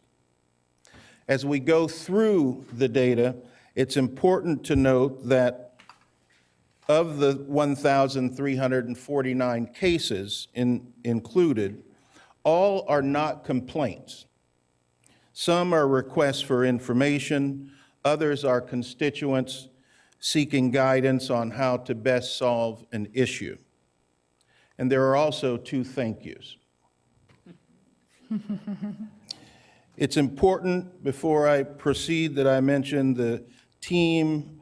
Some of them are still off for the summer. Pat Lamar, an ombudsperson, Janet Patullo, an ombudsperson, and Kimberly Petty, an office technician. The mission is very simple. The Constituent Service Office's mission is to guide Sac City parents and community members on the most effective route to address and resolve their concerns. In doing so, we work with practically every school and every department in the district on a daily basis. We are up and running with the department's website, and it generates a lot of activity. Many of the contacts that we have come through the website.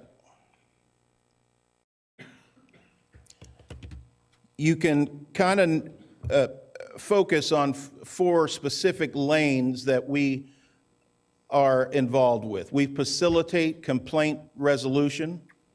We support school sites and departments. We identify, track, and report on trends, and we develop and propose ideas for goal achievement. Now the data. The first slide I have is broken up by trustee area. We'll start with trustee area 1, member Morosky, 185 contacts in the 2018-19 school year. Trustee area 2, member Garcia, had 195 contacts through our office last year. Trustee area 3, member Pritchett, 213 contacts. Trustee area 4, member Minnick, 151 contacts to the Constituent Service Office. Trustee area 5, Ms. Vang, 163 contacts. Trustee area 6, member Wu, 142 contacts in our office. And finally, trustee area 7, President Ryan, 145 contacts. And then we have sort of a district general category, which is somewhat self-explanatory, doesn't fit easily into a specific part of town. The next slide is, how are we contacted? It's fairly even between those that contact us by phone, 491 or 36.4%, and those that walk in, 483 or 35.8%. A fairly significant drop off to the next category, which is web form, a form of email, which is 205 and 15.2%, and then you can see the rest. The next piece of data we have is who contacts us. And this is category is dominated by parents. Of the 1,349 contacts, 1,204 were parents, or 89%, a fairly significant drop off to the next category, which is community member. We also have staff, those generated through the board office, and 23 students reached out to us. Next, we have why they're contacting us. And the first one up there is the district permits. And permits dominate our office for the first several months of the school year, with the folks interested in the permit process or transferring schools for whatever reason. The next one is complaints against staff, 245 of the 1,350 or so. I'm going to go through the top 10 until I get to number 10. Next, we have bullying, bullying, harassment, and intimidation with 153. The enrollment and registration process generates some interest, 149. Safety and security is a big issue with 102. Discipline-related contacts, 87, same as special education. We combine that with 504 related contacts. CONCAP is the 9th ranked category with 60. And finally, the campfire, which was by far our single biggest event last year in terms of activity in our office. What you see up there is 48. The 48 includes, those are individual cases where we can identify a specific person that contact us and log their name or we talk to them. There were at least 50 to 75 more calls and messages that were just left, but they can't be traced to a specific person. They just left a message commenting on that or walked in. There were also other offices and departments that received a number of calls on that category. But you can see where people are, why they're contacting us and their level of interest, all the way down to one contact for the calendar, early kinder, technology, et cetera. And finally, the constituent service contacts by school. Keep in mind that every contact is not a complaint. They call for a number of reasons. As expected, you see the large high schools with most of the contacts as it relates to schools. Johnson, McClatchy, Rosemont, Kennedy, and all the way down to every school was mentioned, although it was, for some reason, we had a contact for every school, all the way down to Leah Tata Floyd with only 2 contacts last year. That concludes the presentation. I'm happy to take any questions that you may have. Do we have any public comment on this item? We have 2 public comments, Kenya Martinez and Maria Rodriguez.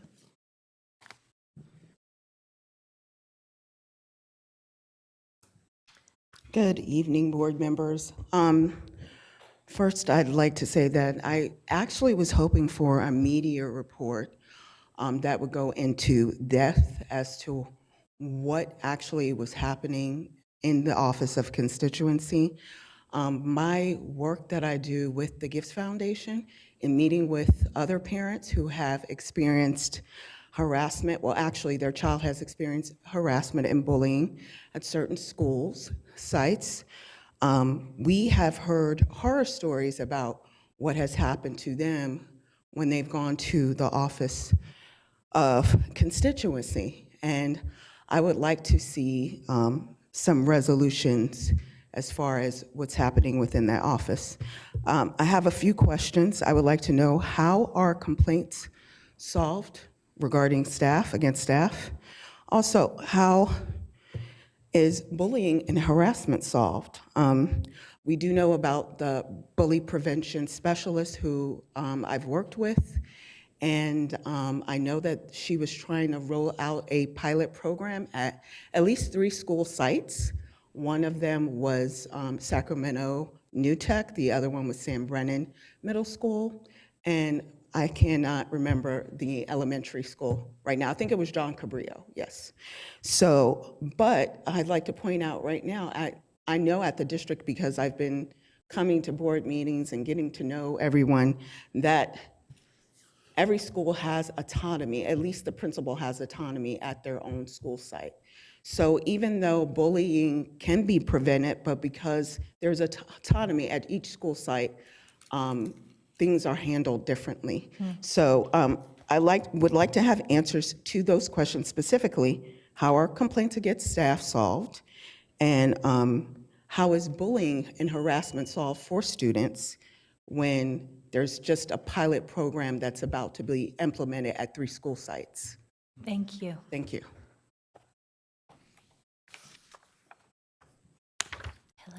Good evening, Board and Superintendent. I'm a 15-year constituent who likes to knit during school board meetings. And I didn't know there was such a department as this. But now that I do know, I want to make some comments on it. And that is, I appreciate this school board. I've been coming to school board meetings for a long time, and you're the most friendly school board I've ever had to stand in front of. And so one of my concerns is that as when I come up here, oftentimes I'll ask a question and there's no response. And I know that you guys can't respond, but sometimes you do respond and sometimes you don't. There's no response. There was one instance about a couple of months ago where I had a question about the budget, particularly is interest on bonds in the operating budget. I handed a very roughly scrambled note to Ms. Canfield, and I asked the board. I didn't get an answer. I actually went onto the SCSD website and asked the question on that format and never got an answer. I talked to Kathy Morrison. She said to talk to Ms. Allen. It's the issue passed. It's not a big deal. But at one time, the school board did have on the website questions asked during the meeting and answers. And I suggest that might be a good thing to do. The other thing has to do with timing. I work really hard to keep my comments to 2 minutes. I always have a lot more to say. And it does bother me that the teachers union representatives often go over their time. I went to speak to them about it because I heard him say, the second vice president say that they are in their contract, they can have 15 minutes. And I said, if that's the case, you should. I found the point, it's section 18.12, and it says that they can have up to 15 minutes. Perhaps if they think they need more time than that, you guys should talk with them about giving them more time, because I think they have a lot to talk about. But it frustrates me that I work really hard. I've worked really hard to limit myself. And when I see other people go over, just so people know, you're not being mean, you're just being fair. And I appreciate that. Thank you very much. I appreciate those comments. And I like the idea of trying to figure out a mechanism for responding to questions. City Council actually does that. They have an opportunity to provide questions online and then responses. I think it's a wonderful goal for building out.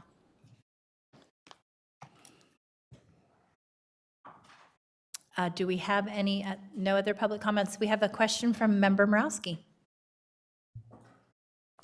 Thank you, and thank you, Mr. Brown. I wanted to ask about the training of the constituent services officer, ombudsman. Is that the correct term for the staff? Ombudsperson. Persons. Yeah, so can you explain, the training that they go through? I mean, there are so many issues, right? And you have to kind of reach out to different departments to find out information and get back to them. So is it really like a liaison, or is it really directing them to the correct place? And the other question I have is the distinction between like actually filing a complaint versus kind of lodging a complaint with constituent services. And so if you could just explain that distinction, how that's communicated to parents. So there's several sort of doors you can enter through with a complaint. One being the Constituent Service Office, which has its own sort of categories that we can deal with. There's also the UCP process, which has very specified categories where you can file a UCP complaint. We do work with the Human Resources Department to sort of decipher through those and figure out where the various complaints should be handled. But most of the categories that you see here, where I indicated dealing with enrollment or discipline or those types of things, for the most part, they come through our office. When it comes to training, I'm the new person in the department. I've been there just 11 months. The ombudspersons that we have been there 22 years and I believe 11 years each. And so I learn from them every day. But it does help to have a well-rounded person in that role that knows how to navigate their way through the district office. They have points of contact at each school. We divide the district up between the two ombudspersons and myself. I have some schools assigned to me. And it certainly helps to understand education, understand how a school works, understand the district office and who to touch to get something done. So I don't know about specific training, but we are, training ourselves every day. Okay. Thank you. I am concerned about it because, over 1,350 contacts. This is a major way through which individuals are interacting with the district. So I do want to make sure that they're being served well with the accurate information in a timely manner. So is there any other information you can give me about kind of timeliness or kind of satisfaction of people getting resolution to complaints, or is any of that measured? Sure. So the speed with which complaints or cases are solved varies. It actually varies month to month, depending on the volume and how much, volume is a big factor there, because there are slower months. But on average, we're looking at somewhere in the neighborhood of 4 to 5 days per case to resolve it. And some of that's what we know. Some of that is subject to human intervention, whether or not we close it out in time, or if we forget to close a case and therefore it affects your averages. So that's something that we plan on working on certainly in this coming year. Okay, it sounds like that data is being collected then? Yes. In the system? Okay, great. I would ask that be included in the next report as well. Point well taken. Thank you. Thank you, Mr. Brown. Thank you, Member Morowski, for your questions. Before Member Morowski and Member Garcia joined the board, this was a labor of love of the board as a whole. And I do want to thank Vice President Wu, because Vice President Wu had asked that this be an intentional initiative for many years. He looked at Natomas and their kind of best-in-class recognition for constituent service. He looked at Fresno, also best in class in many ways in their constituent service practices. And we didn't have the leadership in place to implement that until Superintendent Aguilar came. And he came and immediately started putting in place the database necessary, the staffing necessary, and the metrics necessary to be able to be more responsive to our parent community. I agree with Member Morowski. We need to know, based on the ticket, the time to resolution, the resolution, and some deeper details. But given this is less than a year of work, it is remarkable that you've made such gains in establishing this system, and I'm very excited to see what you do in the coming year and years to ensure that we have a systemized approach that recognizes the myriad need of our very diverse and I would say district that has for far too long not had a very clear system to go to when they have concerns or complaints. So this is helpful. Thank you. Thank you. Moving on to item 10.3, approve the submission of a credentialed waiver application to the California Commission on Teacher Credentialing. This will be an informational presentation from Conference to Action presented by Ms. McKern. Good evening, Board President Ryan, Superintendent Aguilar, and members of the board. With me is Tammy Mora, our credential auditor. So I want to just continue to introduce you to staff that's working hard to put things in place as we go. The PowerPoint's working. Thank you. The submission of this credential waiver that we're talking about today will be for current employees. So it's a way for our current employees to stay in their positions, to remain in their positions, but needing a little bit more time to meet some of the requirements.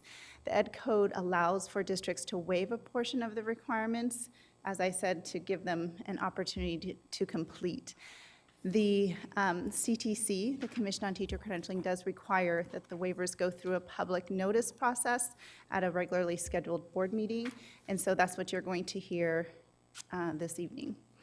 The areas requested for this particular waiver include ELA authorizations, the English language authorizations, BCLAD, which is the bilingual cross-cultural language authorizations, as well as some speech and language pathology and basic skills. These, the waivers will allow the teachers who are currently working towards meeting the requirements in these areas to remain in their positions, working with students as they have been. To give a little sense of where we're at, we know the waivers as well as the declaration that you'll see next have been an annual item. So just to give a sense of areas in which we have needed to request waivers for some of our current employees. As you can see there, from the 2015-16 school year up until 19-20, what we're requesting in the areas. The increase in some career and technical education areas can be seen in there, as well as special education, ROTC, just some of the bigger ones. So for this, in order to keep the teachers in the classroom serving students, we recommend the approval of waivers. Thank you. Do we have any public comment on this item? No comment. Do we have any board member questions on this item? Looks like we have none. Do we have a motion to move this from conference to action? Do we have a second? Student preferential vote? Aye. All those in favor? Aye. The motion carries. Thank you. Moving on to item 10. Oh, sorry, now we have to take action. Do we have a motion to take action on this item? Second? Second. All the student preferential vote? Aye. All those in favor? Aye. The motion carries. Item 10.4, approving the declaration of need for fully qualified educators for the 1920 calendar year. Again, Concy. Good evening, Board President Ryan, members of the board, Superintendent Aguilar, Tammy Mora, and I, the Credential Auditor, are here to talk with you about the declaration of need. In order for the district throughout the school year to be able to apply for specific credentials and permits for teachers, we need to, in advance, come to the board at a regularly scheduled meeting to request what's called a declaration of need. So although we know we went through some significant reductions, and we are working as vacancies become available through attrition to bring those back, we also know that there are high-need positions in the district that are difficult to fill. And we know that some of those, based on our history, based on even skipping certain areas, that areas such as special education, areas within BCLAD, we know that there are things we are going to need in order to meet the needs of students. So CTC requires that we come to the board and do our best to predict our need for the upcoming year. Mm-hmm. So that's what this is. I will share that part of knowing that we have ongoing needs, like in special education, part of what the district has done and actually was successful in getting are 2 special education grants related, one special education grant, one related to math and sciences, which we know, again, are high needs. So local solutions, the teacher residency grant, just to show that we are trying to do additional things as opposed to coming and asking for a declaration that says that we can offer some waivers to help people get through some of these aspects. And of course, that's all in partnership with our IHE partners, specifically Scta, on those whose support we appreciate. The declaration of need for the past few years, you can see looks like this, a lot within the ELA authorizations, so people needing a little more time, not coming to us with that authorization in place, but needing time once we hire them to go through a process and get them. Sometimes that's a one-year process, sometimes that's a multi-year process, and so with that, we're here to, of course, let you know we are continuing to review vacancies that arise from attrition that can be filled from our laid-off teachers, but we are also aware that we will have positions that we are not able to fill as high needs, especially in special education. And we need this to be able to help teachers who are interested in working in the district, who might just need a little extra in order to complete some of the requirements, time to do so. So staff recommends approval. Do we have any public comment on No this public item? comment. Do we have any board member questions? Board Member Morowski? Thank you. Thanks, Ms. McCarn. A quick question on what they do possess coming in. They don't have a credential, but they have some education and training towards the credential, or can you? Yeah, so for like the English language authorizations, they have to meet, they have a base credential perhaps already, right? They might have a credential in whatever area that is, but there's an added level for working with English language learners that's needed, the English language authorization, the CLAD sometimes called. And specifically, if we have employees who perhaps are bilingual and have basic credential in one area, but they're willing to work in one of our bilingual programs, they need this additional level of certification. So we want to help and support them, already a valued employee perhaps, into getting into that area, but they would need something. This allows us to put them in while they work on it without being docked for being misassigned.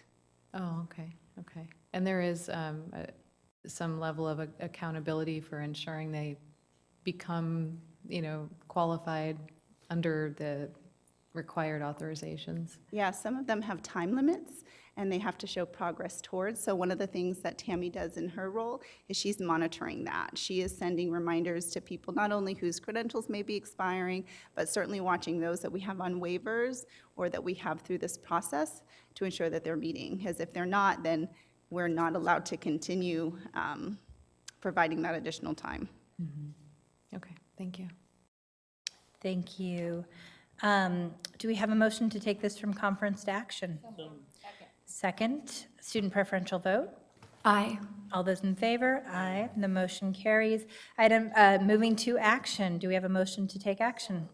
Second? Second. All those in favor? Aye. Sorry, and I forgot the student preferential vote. Aye.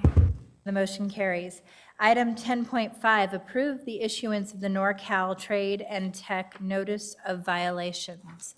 That will be presented tonight by Dr. Taylor, I believe. Will actually be presented by Raul Bozio. Okay. And he'll be joined by Ed Sklar from Lozano Smith. And we have no one here tonight from NorCal Trade and Tech to respond? Okay, thank you. Thank you, Dr. Taylor. Good evening, President Ryan, Board of Education, Superintendent Aguilar. I am Raul Bozio, in-house counsel, and here with me is Ed Sklar, our charter counsel, specialist in charter school. Let's see. Okay, we've got our PowerPoint. We're here to discuss the issuance of NorCal Trade and Tech, a notice of violations. We'll briefly discuss the history of this charter school, the driving governance, the identification of the violations, and next steps.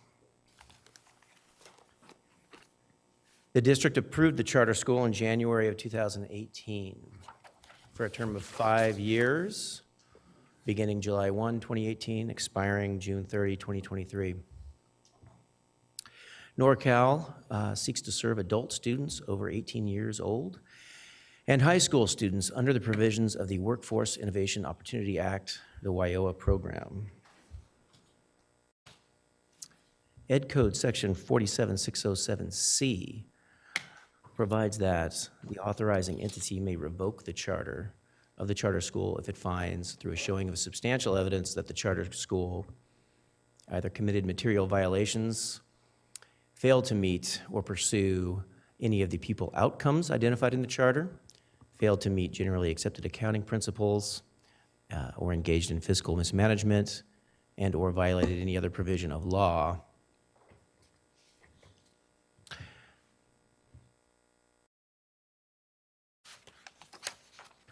Also pursuant to the statute, the district is required to issue, to notify the charter prior to issuing the notice of violations in order to provide them an opportunity to respond.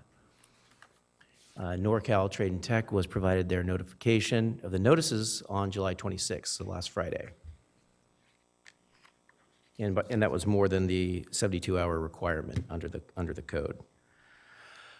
The violations that the district has identified here are that NorCal has committed material violations of its charter, it's engaged in physical mismanagement, and a number of their practices constitute violations of the law, including but not limited to a number of violations identified above in sections 1 and 2, meaning that some of the same problems or issues fall under each of the 3 categories: physical mismanagement, also a violation of the charter, also a violation of the law, the labor code.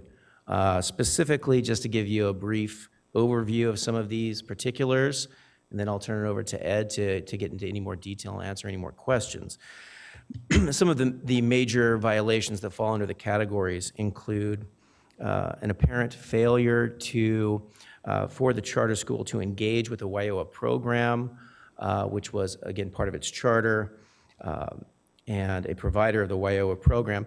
In doing so, that allows the charter to do a number of things, including open a campus outside of the district's boundaries. There hasn't been any evidence that NorCal has actually engaged with the WIOA program provider. The fiscal mismanagement issues are significant. The ADA estimates that the charter provided appear to be drastically overstated, where they stated that they would have a 200 ADA.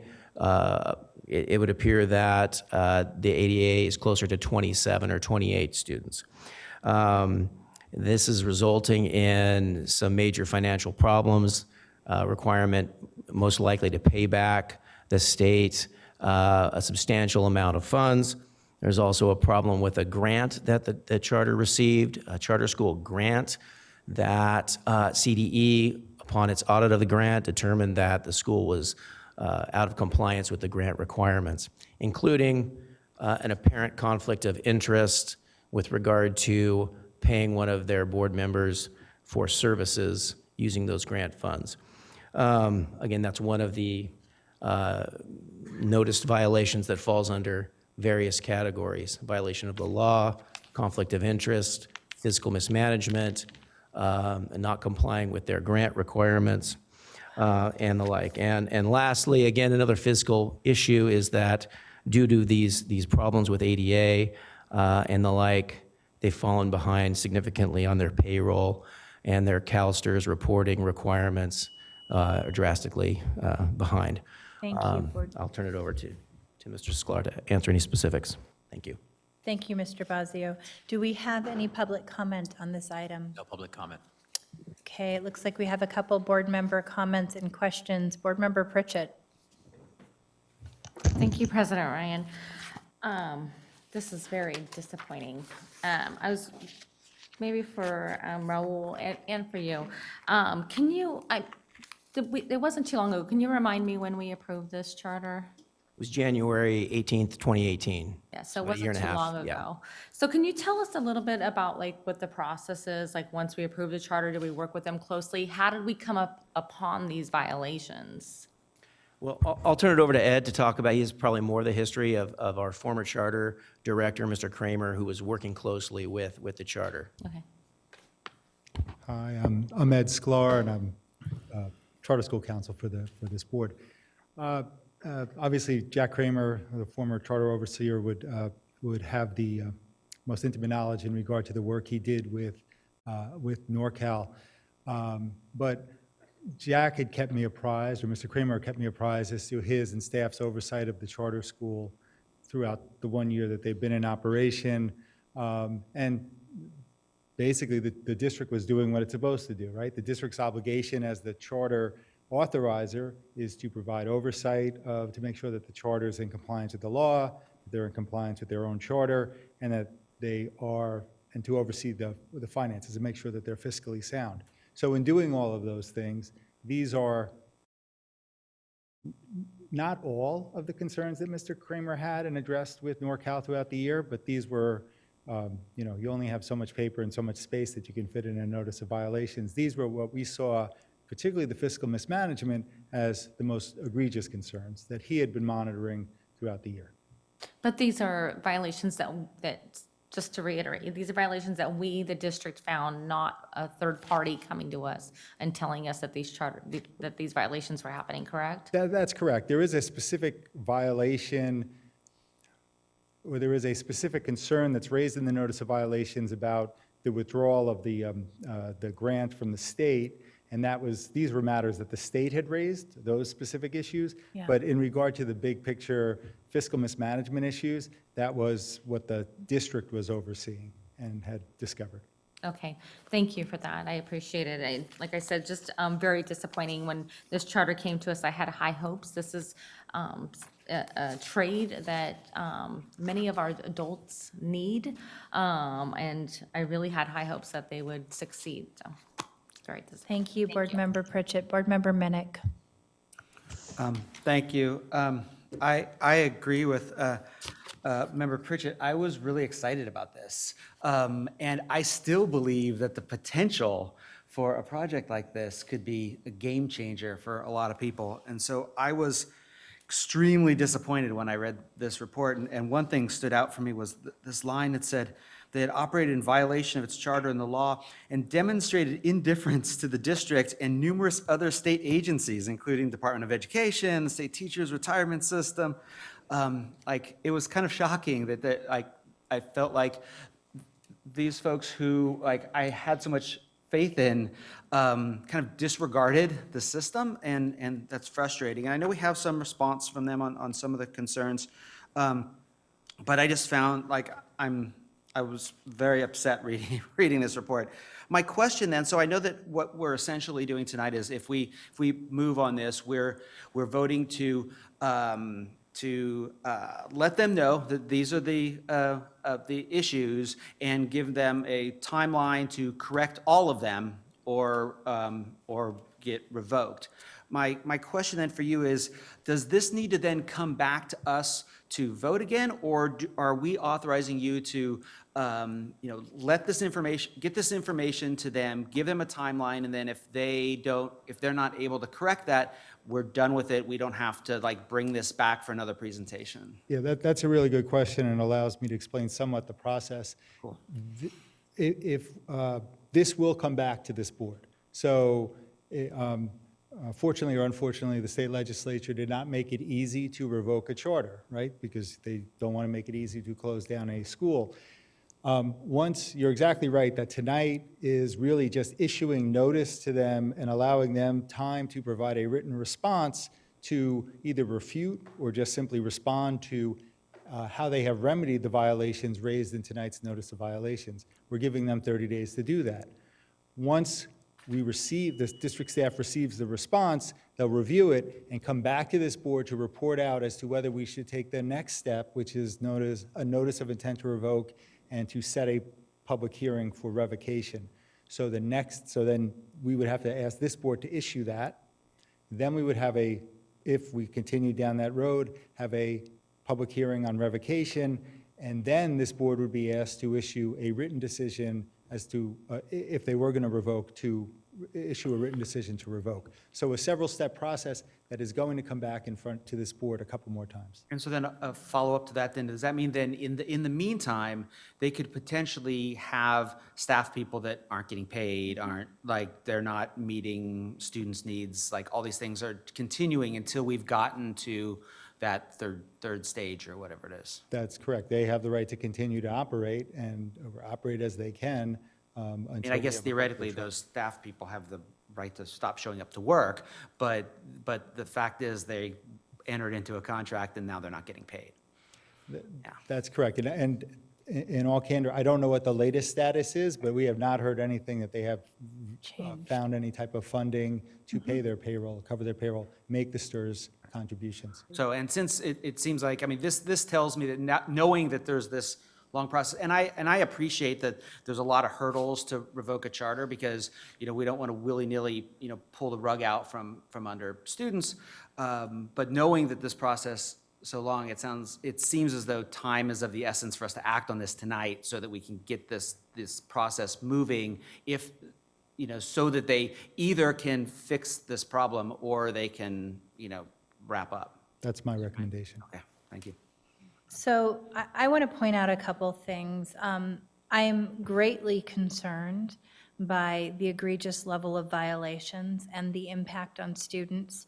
When this charter came before the board, I regrettably did not vote for this charter.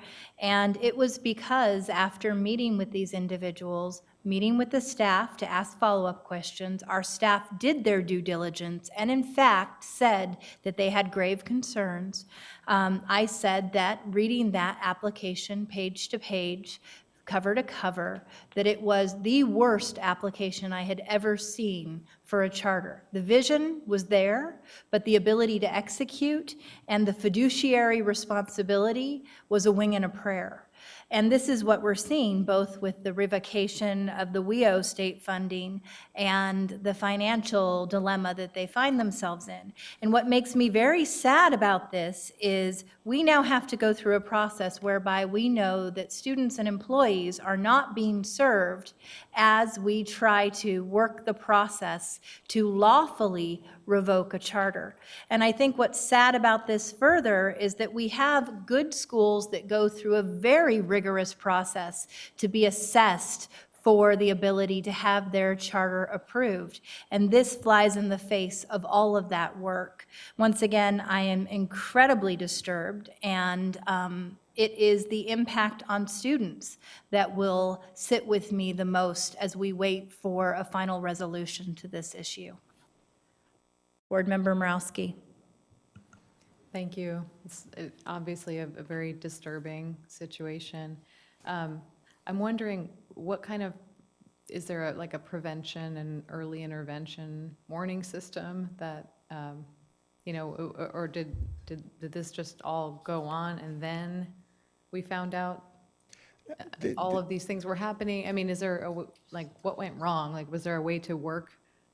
I mean, we have to realize this charter school has only literally been in operation for one school year. Yeah. And so the district staff was very proactive in doing its oversight duties in regard to the real dire straits that they're in now in regard to the fiscal mismanagement and their fiscal state. That became apparent around March, April time, and the district staff was very diligent. So the school year moves fast. These charter school matters move fast. They were just approved, so we're not going to close them down, or we're not going to have this process in the first 6 months. That's why. Now is pretty quick, actually, to be bringing a notice of violations after a year of operation, or less than a year of operation. So I think the district and district staff was rightfully ahead of this, and here we are. It's been a pretty quick process. Yeah, it sounds like a failure to just get off the ground, really. Yeah, I would agree. They didn't have the people coming through the door in regard to these measuring student outcomes. You can read the response that you got from the charter school tonight, and it was, we were there, but then they fell flat. In regard to professional development, we were there, and they fell flat. You're right, they never really got off the ground. Okay, thank you. The vision was bigger than the ability to execute. Right. Okay, thank you. With that, do we have a motion to take this from conference to action? Second? Second. Okay, a board member, student preferential vote? Aye. All those in favor? Aye. The motion carries. Do we have a motion to take action on this item? Do we have a second? Student board member preferential vote? Aye. All those in favor? Aye. Motion carries. Thank you. Moving on to 11.0, the consent agenda. We do have one modification to the consent agenda. We are going to be making a modification to item 11.1.a, approval of grants, entitlements, and other income agreements. We are actually going to be moving the contract approval and renewal for the Lozano-Smith contract to the August 15th board meeting to allow for all of our board meeting members to be present for that vote. Do we have an agreement to the modified agenda? We have a motion from Member Morowski. We have a second from Board Member Wu. Do we have a student preferential vote? Aye. All those in favor? Aye. Motion carries. Item 12.0, business and financial information reports. Receive business and information financial reports, including the enrollment and attendance report. And it looks like we don't have Cecile Nunley here tonight to respond to that. Cecile, I hope everything's okay. Item 13.0, President future Ryan. board member dates and locations. Yes. President Ryan, if I can just make a notation under grants and the superintendent's office. There is a set of 3 grants that we received, and we hope to bring back to the Board of Education a staff presentation of the Harvard Public Education Leadership Project, as well as the Labor Management Summer Institute that staff and some board members also participated in. And so I just wanted to make a notation that, We'll have presentations on both those grants. yeah, on those grants. Thank you. Yes, thank you. I also want to note that we will have a budget update presentation at the next board meeting. So I'm hopeful that you'll help get the word out with community members as well as an enrollment staffing update. With that, our future board member dates, meeting dates and locations will be August 15th, 4:30 closed session with actually a 6 p.m. open session. If you can please make an amendment to that item. It's reading as 6:30 right now. And we are going to adjourn back to closed session. Thank you.